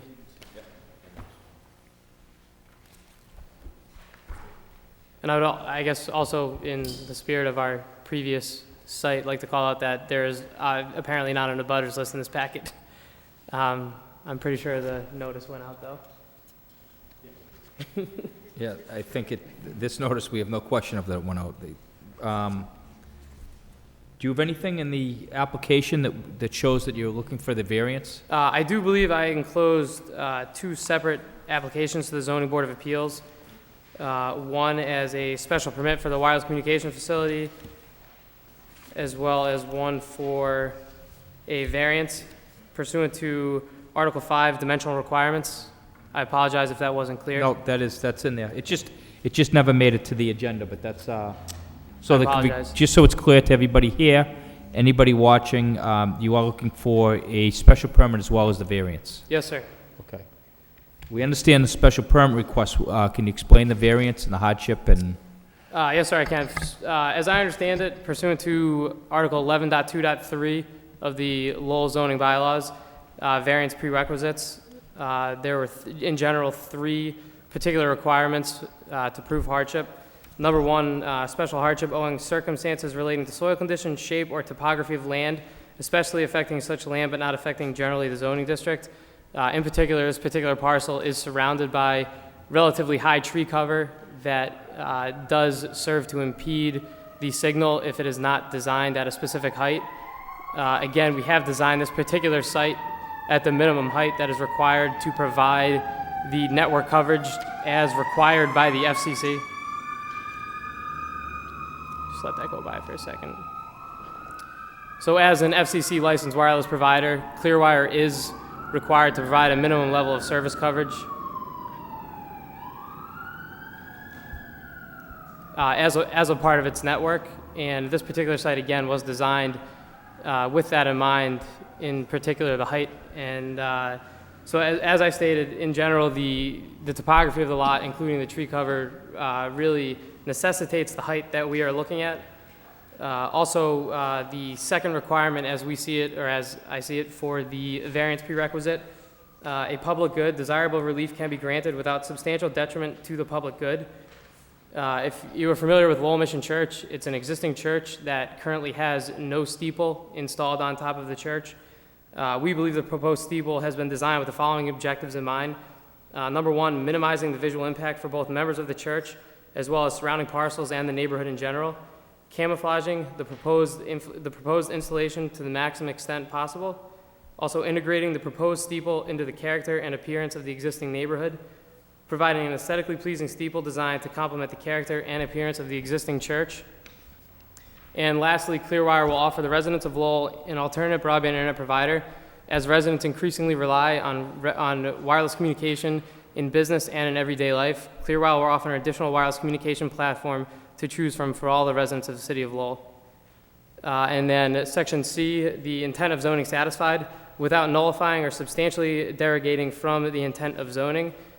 We do believe with respect to Section 7.6 wireless communications facilities that we are operating in the spirit of the bylaw by installing on an existing structure as well as obviously camouflaging the site as best as possible.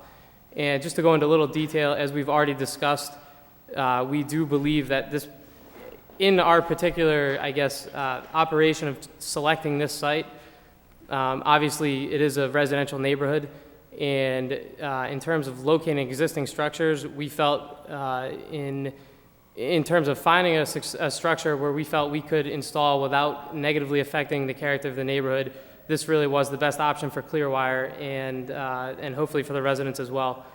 All in all, in terms of being a residential area, we are seeking a height variance. I believe the height limit in this particular zone is 35 feet, and we are asking for relief up to 55 feet, which would be the top of the church steeple.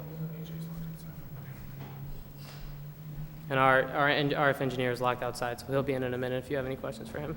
Okay, and on the hardship requirement.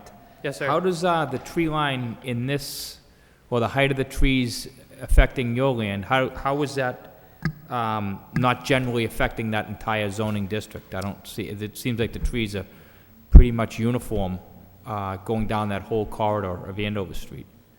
So how is it different from your land as opposed to down the street?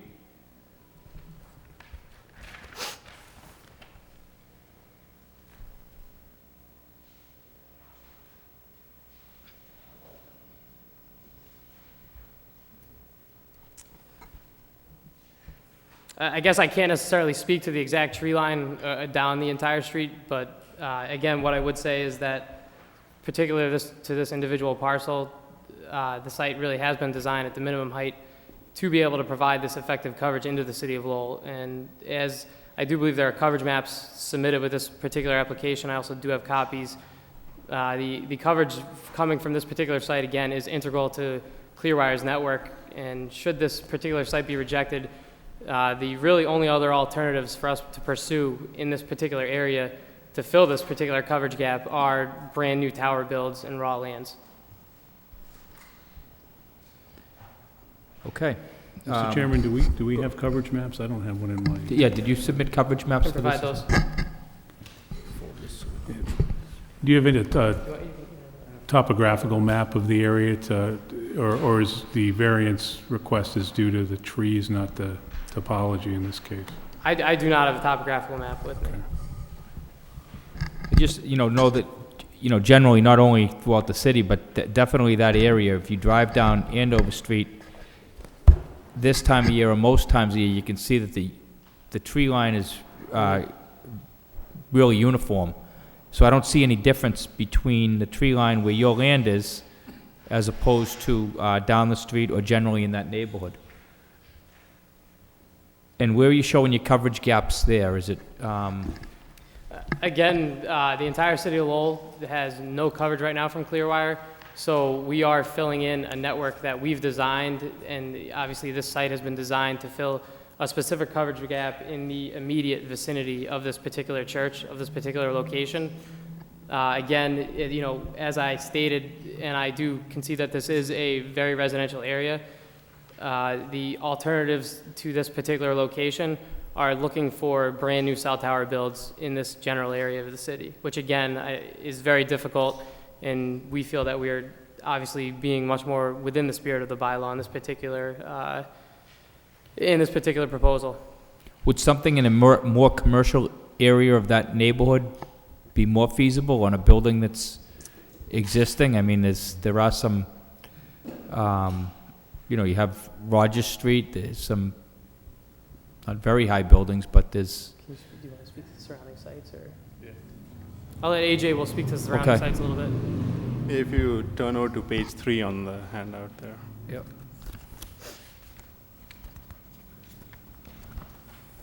Okay.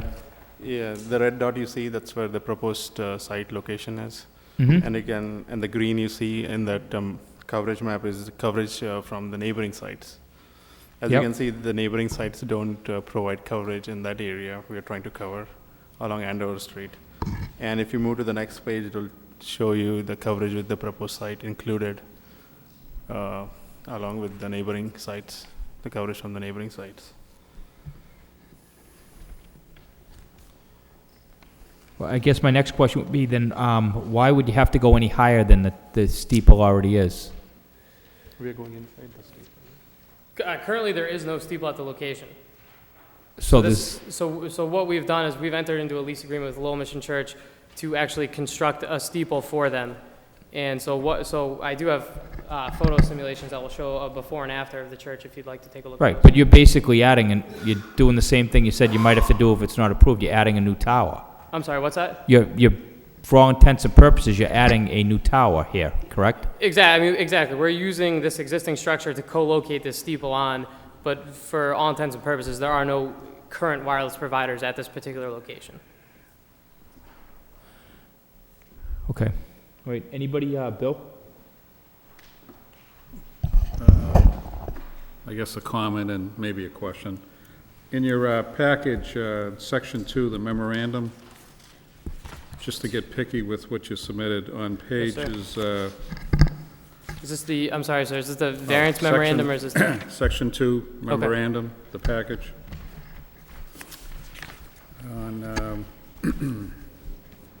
On page 2, in the site selection process, section, second paragraph, you talk about this site is consistent with the objectives of City of Lowell zoning. Clearwire will be co-locating on an existing structure, which isn't true, correct? Well, we believe that the church is an existing structure. We will be modifying the Isn't structure. co-locating mean something that's already in place? We believe, I guess the way that we're looking at it is that we believe the church is already in place. As a structure, as a building, yes, we will be modifying that building, but we do believe that we, as co-location, the way that we were perceiving it would be co-located on the church structure. Oh, I thought co-locating meant that you're adding to an existing structure that already has wireless equipment on it. Am I misinterpreting that? I believe it refers to just to a structure itself, as in co-locating on the Cross Point building. Obviously, there are antennas there, but in general, I would say not necessarily specific to the bylaw that you would be co-locating on a structure, not necessarily another wireless facility. So co-locating does not mean you taking your equipment and putting it onto a previous existing structure that already has some type of equipment on it. It's all about the structure, not about the equipment. The way that I guess I perceived it when in writing this memo was that we were co-locating on an existing structure, as in the church was an existing structure. Okay, and then if I go to page 3 in the conclusion section, you're talking about 527 Pawtucket Street. Oh, I apologize. That's a typo. I apologize. Okay, well, I just want to make sure I apologize in for the that. package that you're submitting for Andover Street, you're mentioning about Pawtucket. That's why I thought you were talking about co-locating. I apologize. That's a typo. So is it a typo? So it's not a typo on page 2, but on page 3? That is correct. Okay. Let's see. Just give me 1 second, Mr. Chairman. No, take your time. Yeah. Okay. So, just so I can be clear also to the chairman's comment about the tree line, and it's kind of going back to Mr., one of my other colleagues had mentioned about the site selection process. How was this site actually selected, or what other sites were considered that, for some reason, you've decided on Andover Street? The other sites that actually fit into this particular ring on the initial ring drive were actually 2 Lowell public school buildings. Yep. And we did speak to the superintendent of schools with the city of Lowell, who indicated that the city would not, that the school department would not be interested in entertaining any wireless proposals. That being said, this was the third of those 3 candidates brought in, and we were able to successfully enter into a lease with the church. Yep. They were very interested in, number one, the additional revenue and what that would provide for the church. And number two, also, obviously having a steeple built onto what is essentially an empty base for a steeple at this point in time. Right. And I looked at the, I guess, the drawings that you submitted, and as far as the steeple itself, what equipment would actually be seen, say, from Andover Street to start with?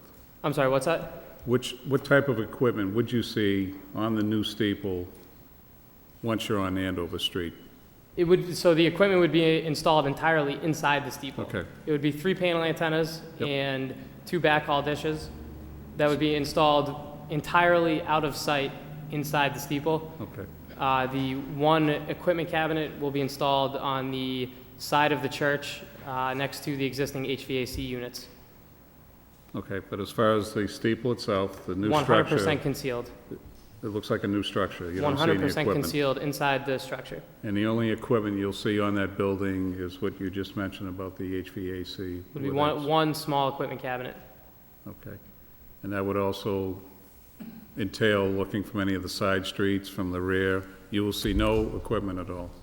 No, essentially the equipment that would be on the side of the building would be... Yep. Exactly. Right.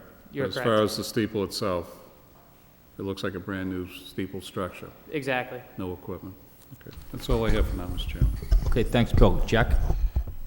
Couple things. The steeple is co-locating. If it were, steeple weren't there, and there was a tower already there, you would build, and it would be called co-locating, correct?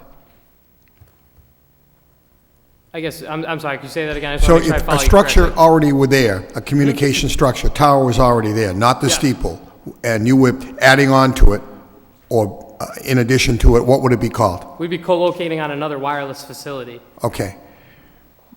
But this is a steeple, but it's still co-locating, is We're that correct? co-locating on an existing structure. On a is how- structure, not communication. So that's the, There's no wireless communications equipment at this location as of right now. okay. So I don't want to confuse that. Just my own curiosity, the agreement is with the church, is that correct? That is correct. So there's a lease agreement with the church, We is have that correct? We have entered into a lease agreement with Lowell Mission Church. That is correct. Okay, thank you very much. Okay, Vesna?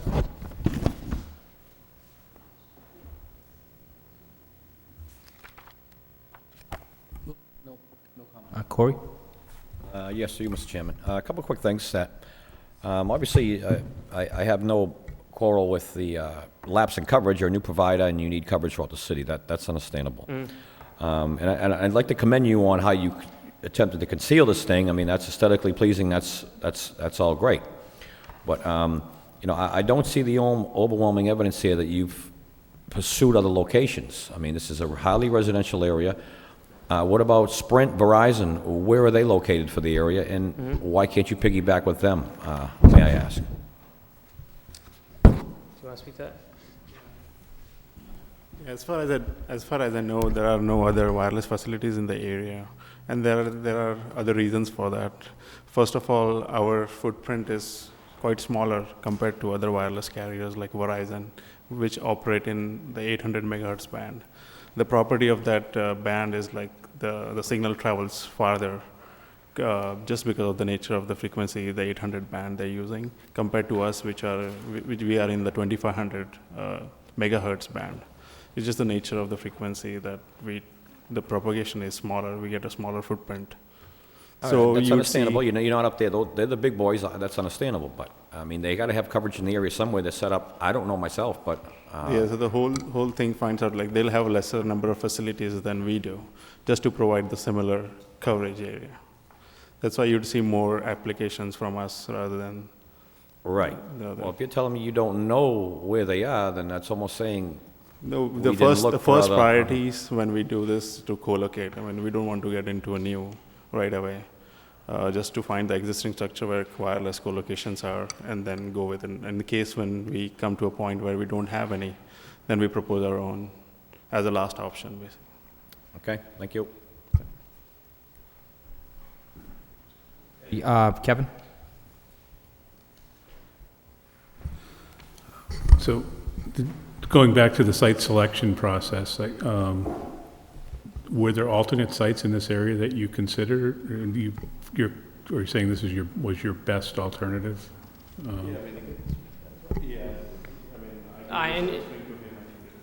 In driving the particular coverage ring, as AJ communicated, we do have a smaller footprint of coverage that comes from these particular sites. And based on what was available in this particular search ring, we did initially bring in 3 potential candidates, 2 of which, again, were the Lowell Public School buildings, and the third of which was this church. Again, the city of Lowell, or the school department of Lowell, indicated that there was no interest in entertaining a lease proposal. And so from our standpoint of finding a viable site, and obviously this is a very creative solution to trying to get our particular solution in this area, we do feel that this is the best proposal that we can present to the board that will allow us to fill in our coverage gaps and obviously provide the service that we're required to by the FCC. Okay. And just one point of clarification, it does look like there's one GPS antenna on the external of the actual steeple, but it's pretty small. If I'm not mistaken, on sheet A2.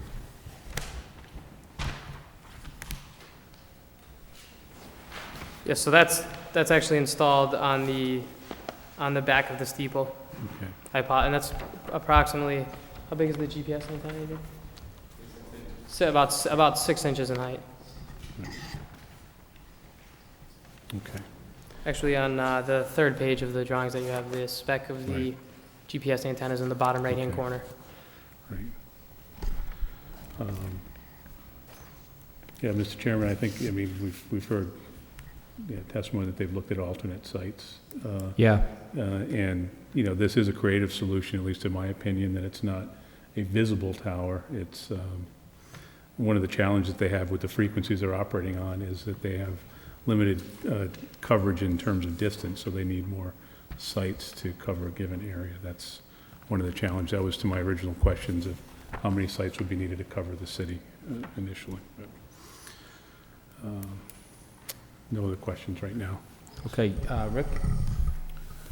Mr. Chairman, I just would like to get some clarification on 5.2.7. If you want to take a 5-minute recess so we can just ask the commissioner. I just want to show it to him to see what his opinion is on it, whether that is needed or not, that variance. 5.2.7 of the code provides that the provision of this section governing the height of the building and structures in all districts shall not apply to chimneys, water towers, air conditioning equipment, elevator bulkheads, skylights, ventilators, and other necessary features pertinent to buildings which are usually carried above roofs and are not used for human occupancy, nor domes, towers, spirals above buildings. If such features are not used for human occupancy and occupy less than 10% of the lot area, nor to wireless or broadcasting towers and other like unenclosed structures which occupy less than 10% of the lot area. So I guess the question is, do you even need a variance? Mr. Commissioner, I want to ask, I don't want to put him through the ringer. If the church were to come in tomorrow to the building department and ask to put the steeple on, would they be given a building permit without going for a variance? Based on what the chairman just read, we could give them a building permit without going through Board of Appeals. And then a week later, these gentlemen could apply for a permit to hide their equipment inside it? Correct. Okay. Thank you, Mr. Chairman. No other questions? So I don't know where that leaves us procedurally, Well, if that's the case, then they could withdraw the request for a variance. Based on what the chairman just read, it's it's not required, exception to height requirements under 5.2.7. So simply withdraw the request for a variance and maintain the request for a special permit. Yeah, I just want to be sure that you're in agreement that that's accurate. Is that your reading of it? I don't want to have you withdraw it and then find out that it's something. I think in particular, I just wanted to keep everything above board and obviously comply with the bylaws as I read them in terms of the table of use. And I think that's maybe where the confusion came in. If that's the clarification that's being provided and that's the direction, then we'll certainly comply with that. Well, maybe it does make sense if we just take a short break and just take a look at this, Correct. rather than I'm fine with that. have you withdraw it and then find out you needed it and have you come back. So, quick 5-minute, apologize again, folks, but quick 5-minute recess. We'll adjourn in 5 minutes.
Sorry, Mr. Chairman.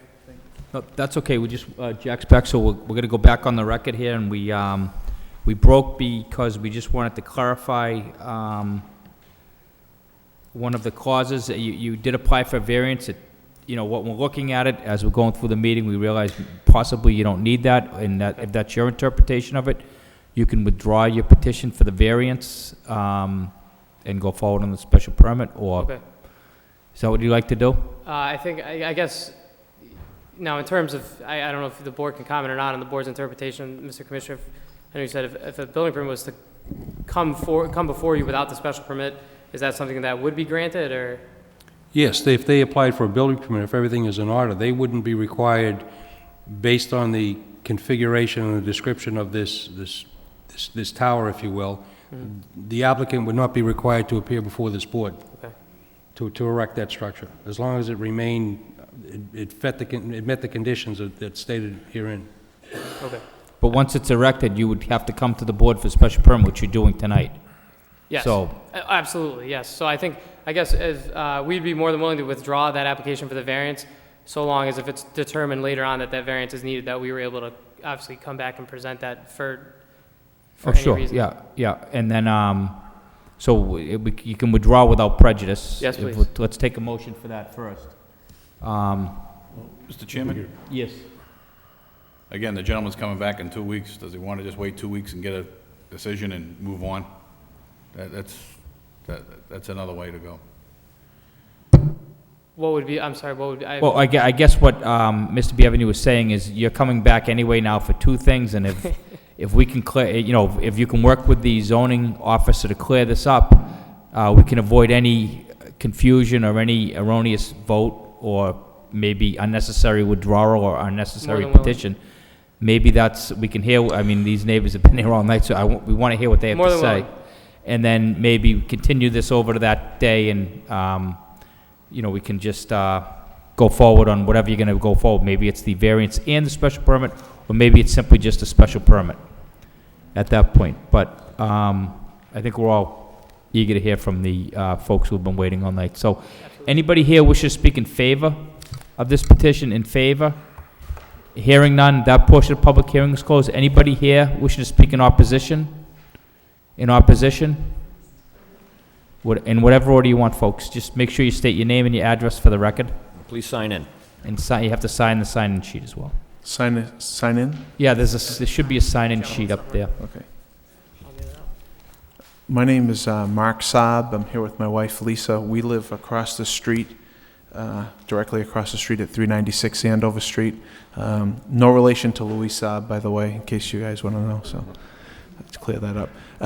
We were concerned. We came here tonight because all we got was a notice. We had no idea what this was going to look like, what might be exposed or not exposed. And the previous owners of this church did not keep the building in good standing, good repair.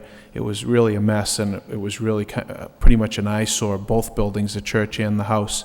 The current owners have fixed that up, which is a good thing. And we're just concerned because we live right across the street, and we're in the process of spending a lot of money fixing up our property, and we want to make sure that we don't have a cell tower across the street. And so we're concerned, one, what is this thing going to look like? How big is it going to be? Is it going to be proportional? What equipment might be outside? We've seen some pictures just recently which look as if there's nothing on the outside. But those are our concerns, and as far as, what's this going to be constructed of? How's it going to be maintained so that in 5 years, we're not looking at some eyesore that then can't be taken care of or addressed in the future. Right, and we can, I think it's pretty clear that if they have met their burdens of showing that there's a coverage gap and they've looked at different alternatives, we're kind of hands are tied as to whether we can approve it or not, but our hands are not tied as to reasonable conditions we can impose on the applicant. And I think you bring up good points. Who's going to maintain it? And these are questions that Grandview, the previous petition, when they came originally, they had the same concerns. And you know, what's it gonna look like in 5 years? What if is it gonna need paint? Is it gonna rust? What's it gonna look like? And who's gonna maintain it? So, those are all good points that you bring up, and we can definitely, impose conditions that can protect the neighborhood in the event that, you know, it's abandoned for some point, or the company goes out of business and the lease is broken, or it's sold, or something like that. So, have you seen the renditions of what it would look like? We did. They look reasonable. There are two images that look very different. One looks really tall and skinny, and one looks shorter and fatter and, you know, more reasonable. But I have a feeling it's going to be the really tall and skinny version, given the heights that we're talking about. It's much bigger than the church. My other question was, obviously, if you go up on top of the hill, there's some big homes with flat roofs, and I'm wondering if some of this equipment couldn't be potentially located on top of a house with a flat roof on the top of the hill, where no one would have to see it at all. It would be totally invisible unless you were flying over it in a plane, that as a potential alternative site. And again, that would be a private residence, but I don't know if that's a possibility. I think that would depend on the resident, who's ever has that, you know, high enough roof. Your house certainly has a high enough roof. I don't know if that's... Well, I think we're on the other side, though. We're on Yeah. the, you know, so I don't think we would... I was actually thinking about it, because our house looks really big, but from Andover Street, I think the top of our house is about 45 feet, and this is taller than that, so... Right, I think the height is, you have 55 feet, is that what you say? 55 from the ground to the top, or from the top of the roof? From the ground to the top of the steeple. It's 55 feet? That is correct. Okay. Now, Mr. Saab, that's your home on the opposite side of the home undergoing the very large renovations. The big dig, yeah. Yes, it is. And there are renovations you're going under. I understand your concerns, and your home is a showpiece. I commend you. It's a beautiful home. Keep up the good work. Thank you. So, I guess that we can put those conditions on. We can address, we can ask now that everybody's here, we can ask you folks, have you considered alternatives suggested by Mr. Saab? In general, single-family residences are typically not viewed upon as being, I guess, the best possible sites. From a zoning perspective, they're usually very difficult to successfully zone, and then in general, it's generally very difficult to find an individual that will allow these antennas to be installed on their home. That also being said, the majority of houses have pitched roofs, which also do not lend themselves to these types of installations. I simply cannot install on an average home's pitched roof. Structurally not sound enough. It's just absolutely 100% not an option. Yeah, I didn't. So from a standpoint of, I guess, several different viewpoints, the single-family residences are generally, you know, obviously we feel that this would be a better location than going on top of someone's roof in on a single-family residence. Okay. I don't think you'd find a resident that's willing to do that, and there's all kinds of issues if they go to sell their house and things like that. So, so what about aesthetically? Is there anything else that you could do to ensure that after this thing's installed, that it's properly maintained? I can.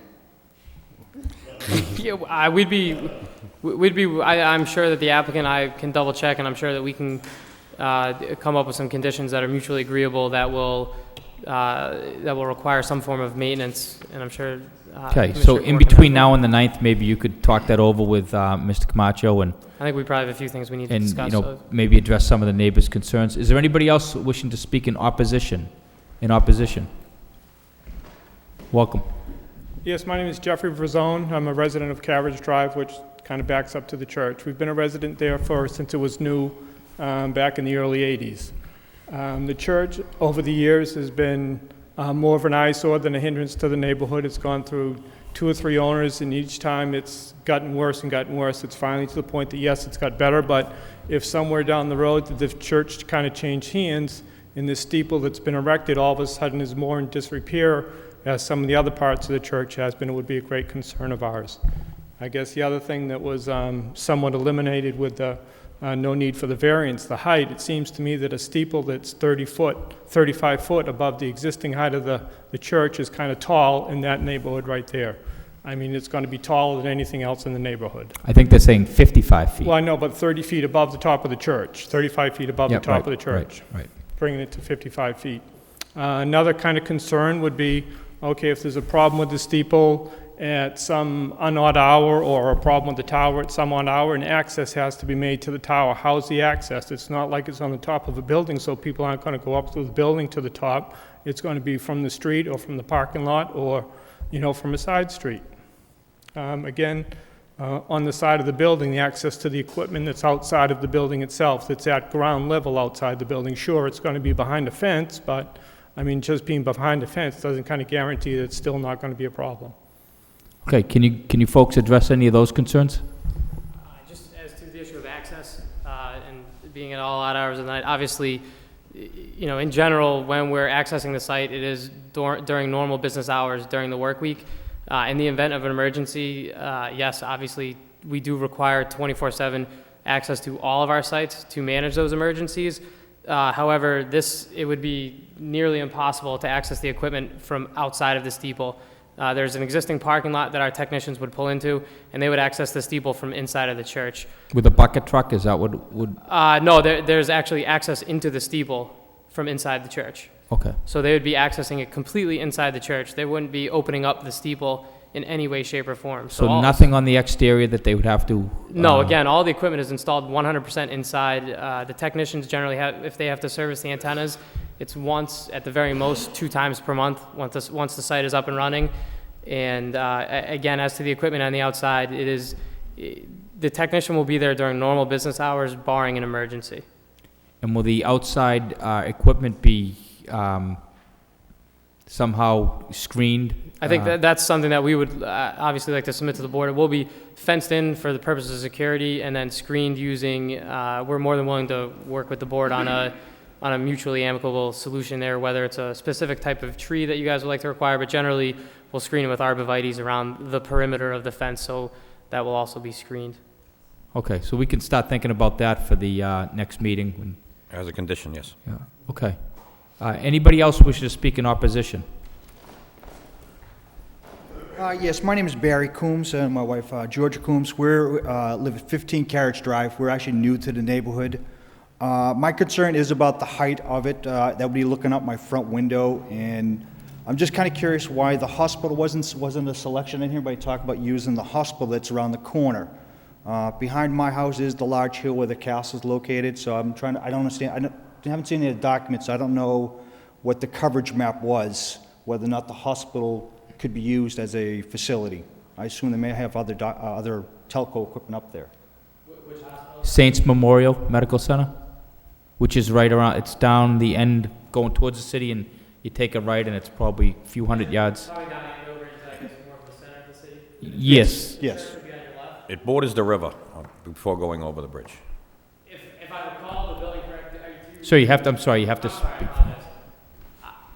I don't recall the specific building off the top of my head, but my guess is, again, as we've sort of already discussed and addressed, is that these coveragings are fairly narrow for the coverage that we're going for, and I do not believe that particular site addressed the coverage that we were looking for. Also, I'm not particularly familiar with the height of that building. I don't know, just even guesstimate-wise. And again, I can't specifically speak to that particular site, but I do know on our ring drive, when we brought in these candidates, it was not in the particular coverage ring that we were looking to cover. Okay.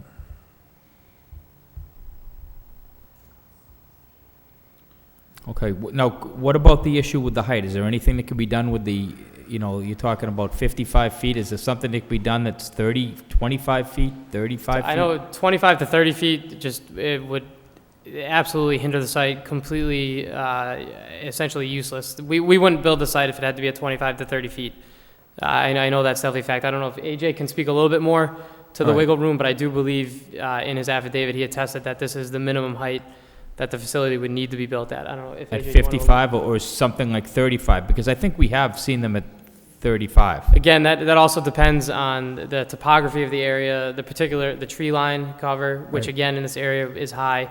And again, I'll let AJ speak a little bit to it as Okay. well, just to add a little more detail. Yeah, this 55 feet is the least height we can live with at this location. We have those backhaul ditches connecting to other sites, so we need line of sight at this location. Okay, so you've already considered that? Yeah. That's the minimum, okay. All right, anybody else wishing to speak in opposition? Sir? My name's Scott Stevenson. I'm from 419 Andover, so I'm just across the street, Pentucket. And I guess I don't understand the federal mandate in that piece of the business, but I am a little bit concerned about the co-location and the precedences that this might set in this particular spot. Because it does seem, and you guys all got hung up on the co-location question, it did seem to me that that's an important prerequisite for an installation of this sort. Now we're going to put one in there, and I'm assuming, I haven't seen any of these things, but I would assume that they're going to do the best they can do to pretty it up, I guess. But what happens a year and a half from now when some other supplier comes in and wants to put more gadgets on maybe the outside of that? And does that open the door for additional requirements? Okay, I could tell you that if another supplier came in, or provider came in, they would have to come before this board as well, and you'd be notified as you were in this instance. So, and this board would address that, we address that on a case-by-case basis. But the concerns that you brought up about, what happens a year and a half from now, that was one of my concerns. And from what Mr. Camacho, as the building commissioner, said, that he can take care of that and make sure that it's maintained properly. And if you want to talk about... Yeah, just briefly, if folks would take a minute to look at that section of the zoning regulations, and they are online, it makes reference to the fact that while these towers and antennas could be put up more or less almost any place, attention has to be paid to as to their specific location on the building or their general appearances, and make sure they don't have any impact on life safety issues or major inconveniences. All of that is addressed in that section of the zoning regulations. The other thing that's also addressed in there is maintenance, and it makes reference to the state building code. And in this particular case here, if the tower isn't maintained according to the state building code, we have some recourse, period.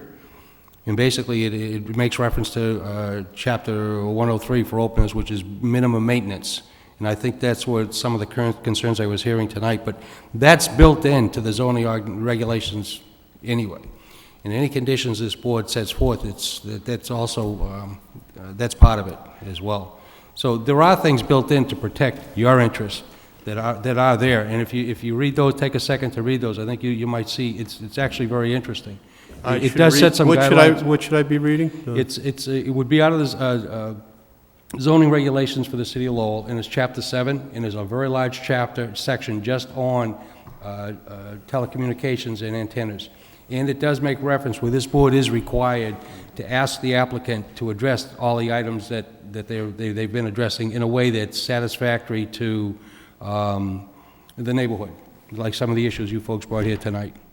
So in this particular case, the steeple itself, which is the structure, is owned by... the church.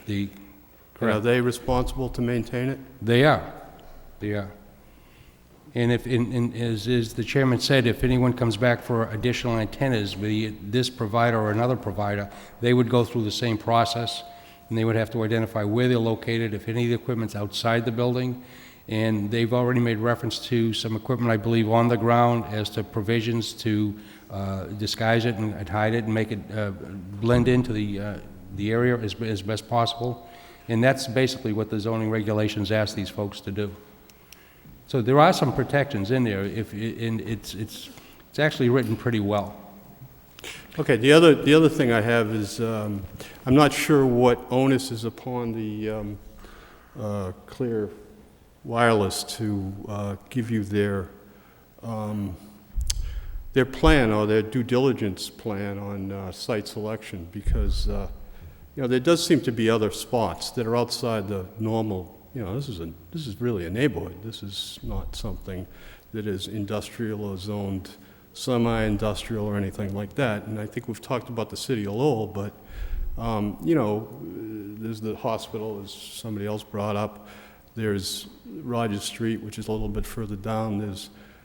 I think there's a cell phone tower at Trollbrook Golf Club. And I'm just wondering whether there's a limited number of installations, or could 2 installations be done in other areas that would satisfy the coverage requirements? And I think that's one of the points that Mr. Kavanaugh brought up, that, the burden is on them to show that they have gaps in coverage, and this is one of the only feasible locations. I think the representations were made that they had one other place with a school, and they're probably either talking about the Riley or the Sullivan School, which would be basically in that neighborhood, and the City of Lowell was not interested in doing that. So they've represented that they've tried alternative locations to the church, maybe buildings that are higher or already, more industrial, but that didn't work. So this leaves them with the only feasible building in that area. Assuming they use one site.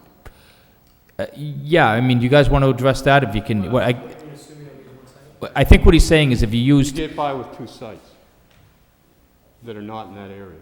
No, again, so the network is designed so that, again, as we've said, that these specific sites have a very, defined footprint that comes with them based on the frequency band that we're operating in, and then also just, again, the surrounding topography of the area.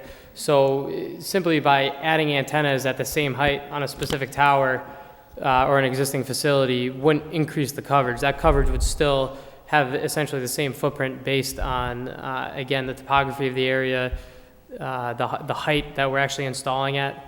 So, if we were at, the higher, obviously, the building, the larger the footprint would be, or the higher the tower. But again, based on the sites that we know of in this area and the existing structures, again, there's no other sites that we've been able to find that would provide this particular coverage and cover this coverage gap that, obviously we're required to fill. Okay. Anything else? I guess that didn't really answer my question. What I meant was, if your coverage overlaps... So you have to, I'm sorry, we have to do it this way. You have to talk through me, and then he can answer it. If the coverage of these zones overlap, is that a problem? Okay. We do need some kind of overlap.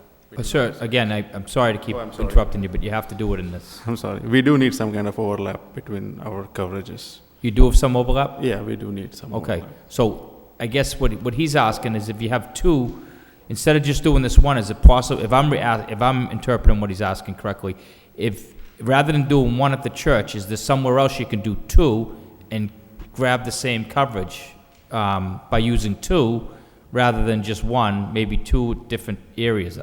That's, I think, what he's asking. If you're looking into the search ring, it's mostly residential, so the probability of getting another location, 2 locations in that area would be very slim.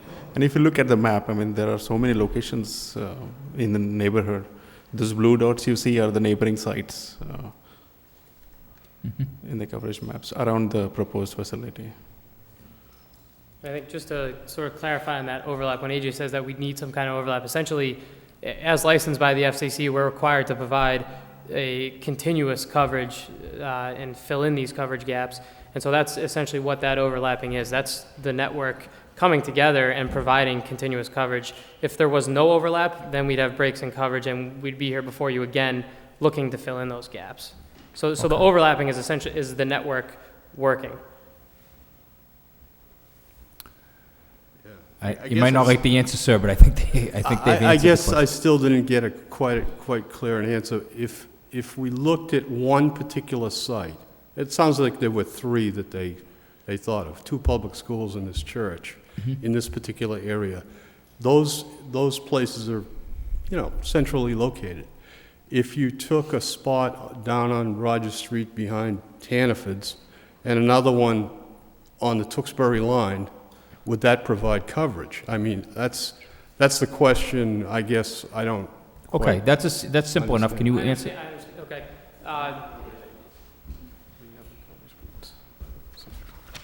They're definitely not there.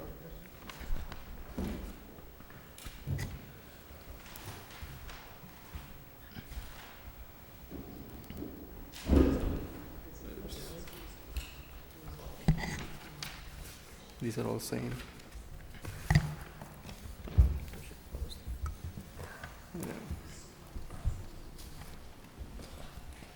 If you can show me where you're thinking about on this.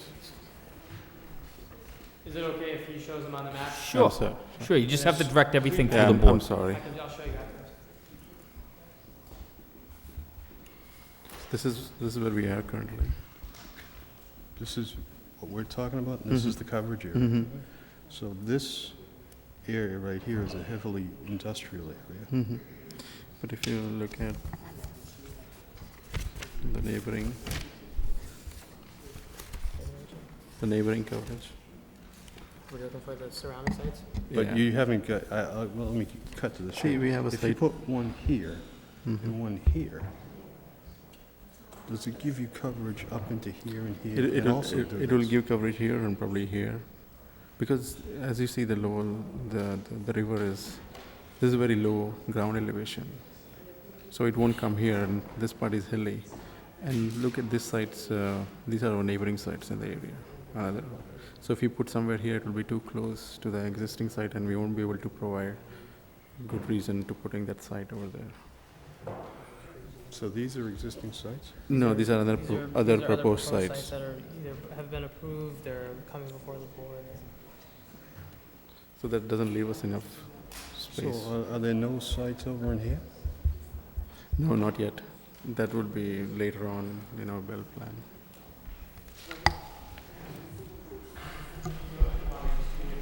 You can bring it on up.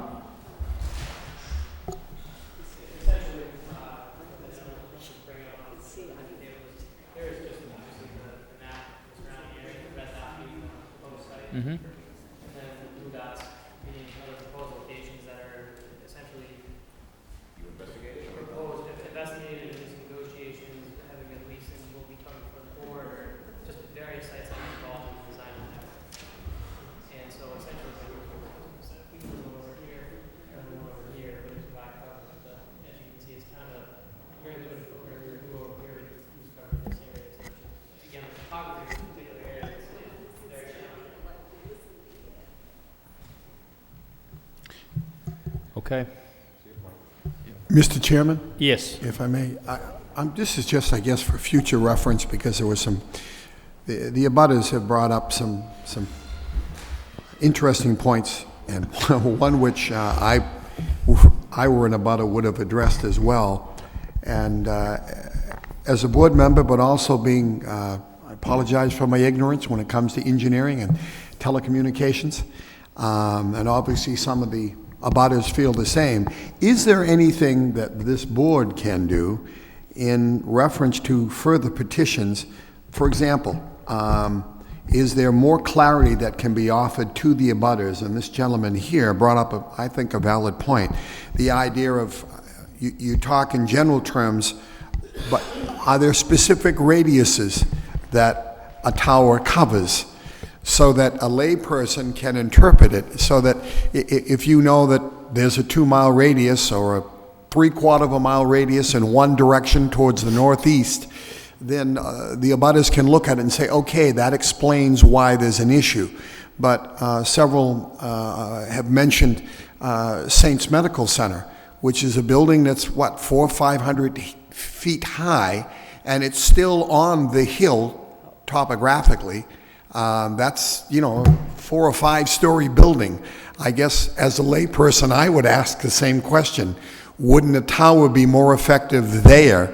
And again, my ignorance, because I don't know the radius or what direction the coverage is in. Is there something that, as the petitioner comes before us, now and in future times they can offer that would offer clarity not just to us, but to the abutters? May I approach just to ask one quick question in terms of location on the map from someone who's I just want to make sure that we know exactly where it is so we can address that more specifically.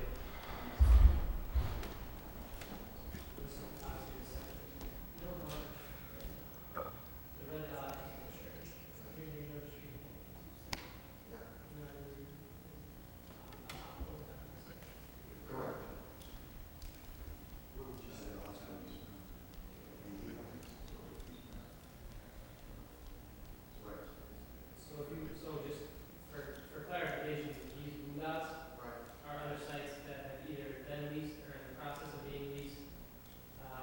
5501, 5499, and 58, these three blue dots are Lowell housing authority buildings that have been used. That obviously this is in extremely close proximity to where that hospital will be. And again, we would lose the majority. Does that make sense? That's going in that direction of what we're saying?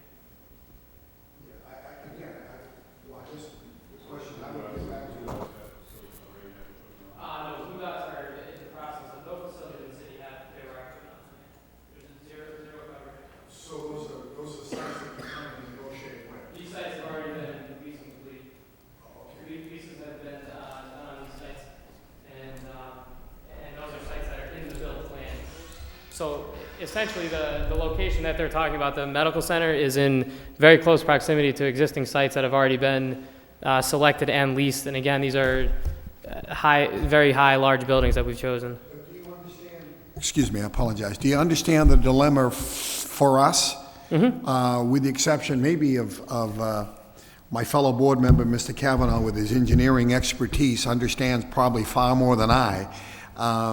But also for the abutters. If you came in and said, okay, this is the location, its radius is 1.75 miles in a northeasterly direction. I think we can assess from that, and that would certainly be helpful. If we're going to be back here in 2 weeks looking at this particular site, what we can do is provide a coverage map that would map out the coverage that would come from that particular location, and essentially show to you that there would still be an existing gap in coverage, and also that there would be more than ideal overlap with an existing site. Yeah, I think that would help. I mean, obviously, by looking at the map, we're going to be seeing you a lot in the future. I mean, I think what I'm hearing here too is what we're looking for, or what's being asked of you is, what is your criteria for determining a site? And that could take on several very simple things such as range, such as distance, and Absolutely. Why is one site preferred over another? And I think what a lot of the folks here are looking at, and it's going to be your job to convince them, is that you didn't arbitrarily pick this site and just fell across two schools. You did your homework, and you felt for all the following reasons this particular site was important. And the only person in this room that could answer that question would be yourself. But I think if you base it on what your company's criteria is for determining a site, some of those options, I think that would help answer a lot of questions here. What we'll do for 2 weeks is provide essentially an alternate site analysis. We'll look at the hospital that some of the abutters have raised as an option, and also essentially, what's that? We can even make sure if they're willing or... What's that? The hospital. Yeah. We'll provide coverage plots. Yep. Yeah, so, and we'll look at an alternate site analysis and essentially maybe give a more detailed response to some of the abutters' concerns that would address the sites that we looked at, for example, the school buildings. Obviously, we need landlord interest is a huge issue when dealing with the selection of a site. So right, but I think what the abutters and what us as board members want to be sure of is say, you could have put it on Saints Memorial Medical Center, but that was going to be, $4,000 a month, and this church is dire straits, and they said we'll do it for $1,000 a month, and that makes your decision because that's not the criteria that we would use, and I don't. No, I think we're more than happy to provide those coverage maps and to provide that evidence. Okay. Not I an think issue. that would help the neighbors out. It'd certainly answer a lot of our questions, and Not an we're issue. going to meet again anyway in a few weeks. So, Mr. Chairman, go ahead, Bill. not to belabor, but I want to follow up a point that this gentleman made about if this site is approved and somebody else wants to come in with some new equipment, we'll call it co-location, the way I understand it. Is the new equipment, if it was to go in there, would it also go inside the steeple? Would nothing ever go outside? That is completely up to the board. Again, we're in control of our own installation. We are 100% installing inside. The steeple is designed as such that it is essentially transparent to the signal that is transmitted from the site. However, we would not be able to place those restrictions on essentially an applicant that would come in front of the board. I think that, if I'm correct, it would be a brand-new special permit in front of the board. Yeah, and I think that they would also, the color of the steeple, whatever it's gonna be, I mean, if it's, I don't know if it's a painted thing, we certainly don't want any gold or, I would think, but that's all stuff that can go through your department, correct? Yeah, I don't see that as a particular issue. And he's absolutely right. Whatever gets approved, assuming something gets approved, it's for whatever the conditions are, whatever antennas are there, whether it's 1, 2. I understand that, but I guess my concern, if I was in the neighborhood, would be that once it's granted, and then somebody else wants to come in. An expansion of use. Well, is there just so much room inside the steeple to put equipment, and then you gotta go to the outside, and there's nothing we can do about co-locating? That's why I'm asking the question. Actually, to some degree, there is in this this section of the zoning ordinance. It's on Article 7. It does request that the board makes reference to addressing these. This company here is actually, if I'm not mistaken, they've offered to construct this tower for the church. Is that true? That is correct. To simply put up, to house and hide this facility, and which is a good thing. That's a tremendous effort, and knowing very well that they're benefiting from it as well. So is the church. But carrying this a step further too down the road, is that a concern? Yeah, it should be. Will it get addressed if they decide to expand with some additional equipment? Yeah, it will get addressed. But if you're looking at any guarantee, we'd have to treat that, as we said earlier, on a case-by-case basis. The board should. No, I guess I understand. Well, I don't want to belabor it, but I guess my concern would be, what right does this board have if the inside of the steeple is consumed with area and they have to go to the outside, yet we have no, I don't know how to put it, but we have no powers within the FCC to restrict it. And we may not. I think you do, but they may be limited to what's ever stated in this chapter of the zoning regulations. That's why I'm asking the question. I'm just trying to.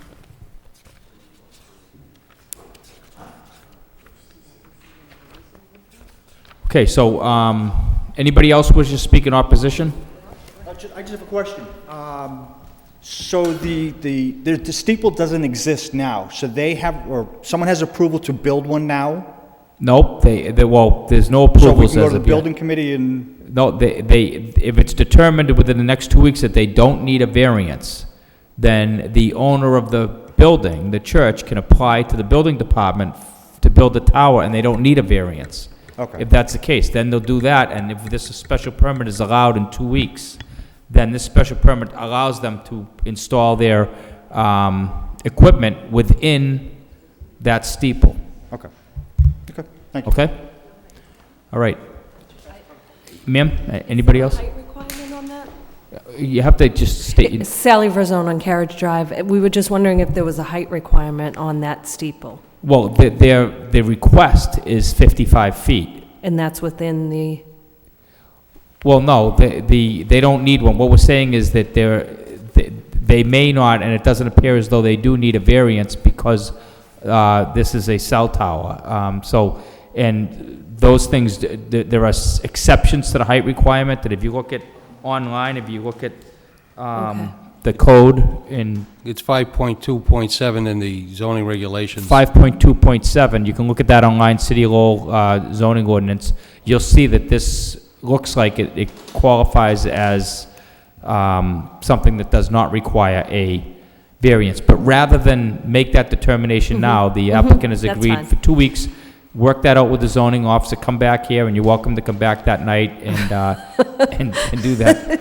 Or watch from I home. had to be a whatever. little high at 7. Yeah. No, actually, my question was more of curiosity. If these cell towers or these panels or whatever it is no big deal, why did the city, are we not interested putting them on our school buildings? Well, I mean, I think I can't speak for why the superintendent of schools didn't want to entertain that. I'm sure that there's valid reasons, but they don't have, I think just to clarify what you're saying, landlords and homeowners or building owners are not required to put these things on their property. But if they enter into, because obviously Clear Wireless has no right to invade somebody's property and say, we're going to put a cell tower on your church, and FCC allows us to do that. That's not what the case is, and that's not what they're saying. But if they have a landlord or a property owner who is interested in entering into a lease agreement with them, then they have every right to come before the board and request that within reason, after they meet all their burdens, which they're going to clarify next week, and then this board is able to impose reasonable conditions on that. If we just denied it, which we have in the past, and it's appealed, which it has been in the past, our experience with this is that we really don't have a lot of flexibility, that it's remanded back to us and we're ordered to comply. Yeah. No, I was just curious why the why the schools wouldn't entertain. It sounds like great revenue. Well, I think they have so much money they don't need anymore. Is from that everything what it I read in the is? paper. So I'm getting that raise next week, I think that's right? what it is, yeah. That was my Yeah, only question. I'm not sure I why was they- just curious. Maybe it's too much bureaucracy, I don't know. Okay. But you can call the superintendent, I'm sure she'll tell you. Okay, thank Okay. you. All right, so, I think if anybody else wishes to speak, Mr. Saab?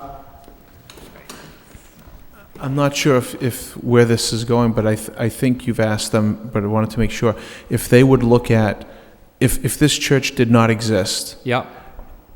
there was no option in this neighborhood, look at alternative sites that are commercial or industrial instead of this site. In other words, there has to be another way to do it. If this didn't exist, Well, you they know, put I it think somewhere else. he brings up, that's a way to clarify it to us as lay people. If that church wasn't there or not interested in doing any business with you, what would you do to satisfy that coverage there? That's what we all kind of want to know, in the simplest terms. Yeah, I think I was hoping just wanted to clarify sort of what we were hoping to accomplish at the next hearing. I think with the big issue is the alternate site, the alternate If the candidate. church wasn't there, or if the church decided they didn't want to do business, what would you do at that point? Or would you just go with the gap? So I guess that begs the question, what else has been explored or what can be explored? The other issue is that we'd want to make sure that if it is approved, any screening, the type of screening that's going to be on the outside with the proper landscaping, you said arborvitaes or something of that sort that fits in, that's... Yes, we would welcome that as a condition. Right, and you want to make sure that on all these things, most importantly, that you provide an abutters list, that everybody's been notified, and not only this, I believe they've been notified, but on any other petition that we spoke of tonight, because there's some question about that. And letter of authorization, if it wasn't included, letter of authorization to... That's for Pawtucket Boulevard. Yeah. and Pawtucket Boulevard was LOA, letter of authorization, as well as the abutters. Yeah, and anything else that you presented tonight, just be sure that you check into the abutters list issue, because there's some question about that. Absolutely. Internally. Mr. Chairman? Yep. Obviously also, and I'm sure this comes under the commissioner's jurisdiction, with for all intents and purposes, what you call it a steeple, it's 35 feet, is that correct, above the rooftop? I think it's a little bit less than that, but Okay. give or take. I think it's a 24-foot. From a structural engineering perspective, because it's in a residential neighborhood, that would be something that would also would be addressed? Oh, most definitely. We would have to have an analysis done by a structural engineer. Right, thank you. Okay, so there's a request to continue this until the November 9th meeting. How many things have we continued to November 9th, Stephanie, if you can? I think 9 out of 10, Mr. Chairman. Okay, So we need to, and three of those are Clear Wireless, right? Correct. Yeah, mine's quick. Okay. All right, so it's not, I know we're gonna have another packed agenda, until these things are resolved, so, okay. So November 9th, I need a motion. Make a motion to continue till November the 9th. Seconded. Okay, roll call, Stephanie, motion to continue, till November 9th was seconded. November 9th. Continue. Continue until November 9th. Continue to November 9th. Continue. So this matter's been continued to November 9th unanimously. There's going to be no further advertising of this hearing. Anybody wishing to speak or address this board in any way for or against this project is welcome to attend November 9th. Thank you very much for your patience. Thanks, guys. Thank you, Mr. Chairman. Thank you, members of the board. Okay. The next order of business, we have some minutes to approve.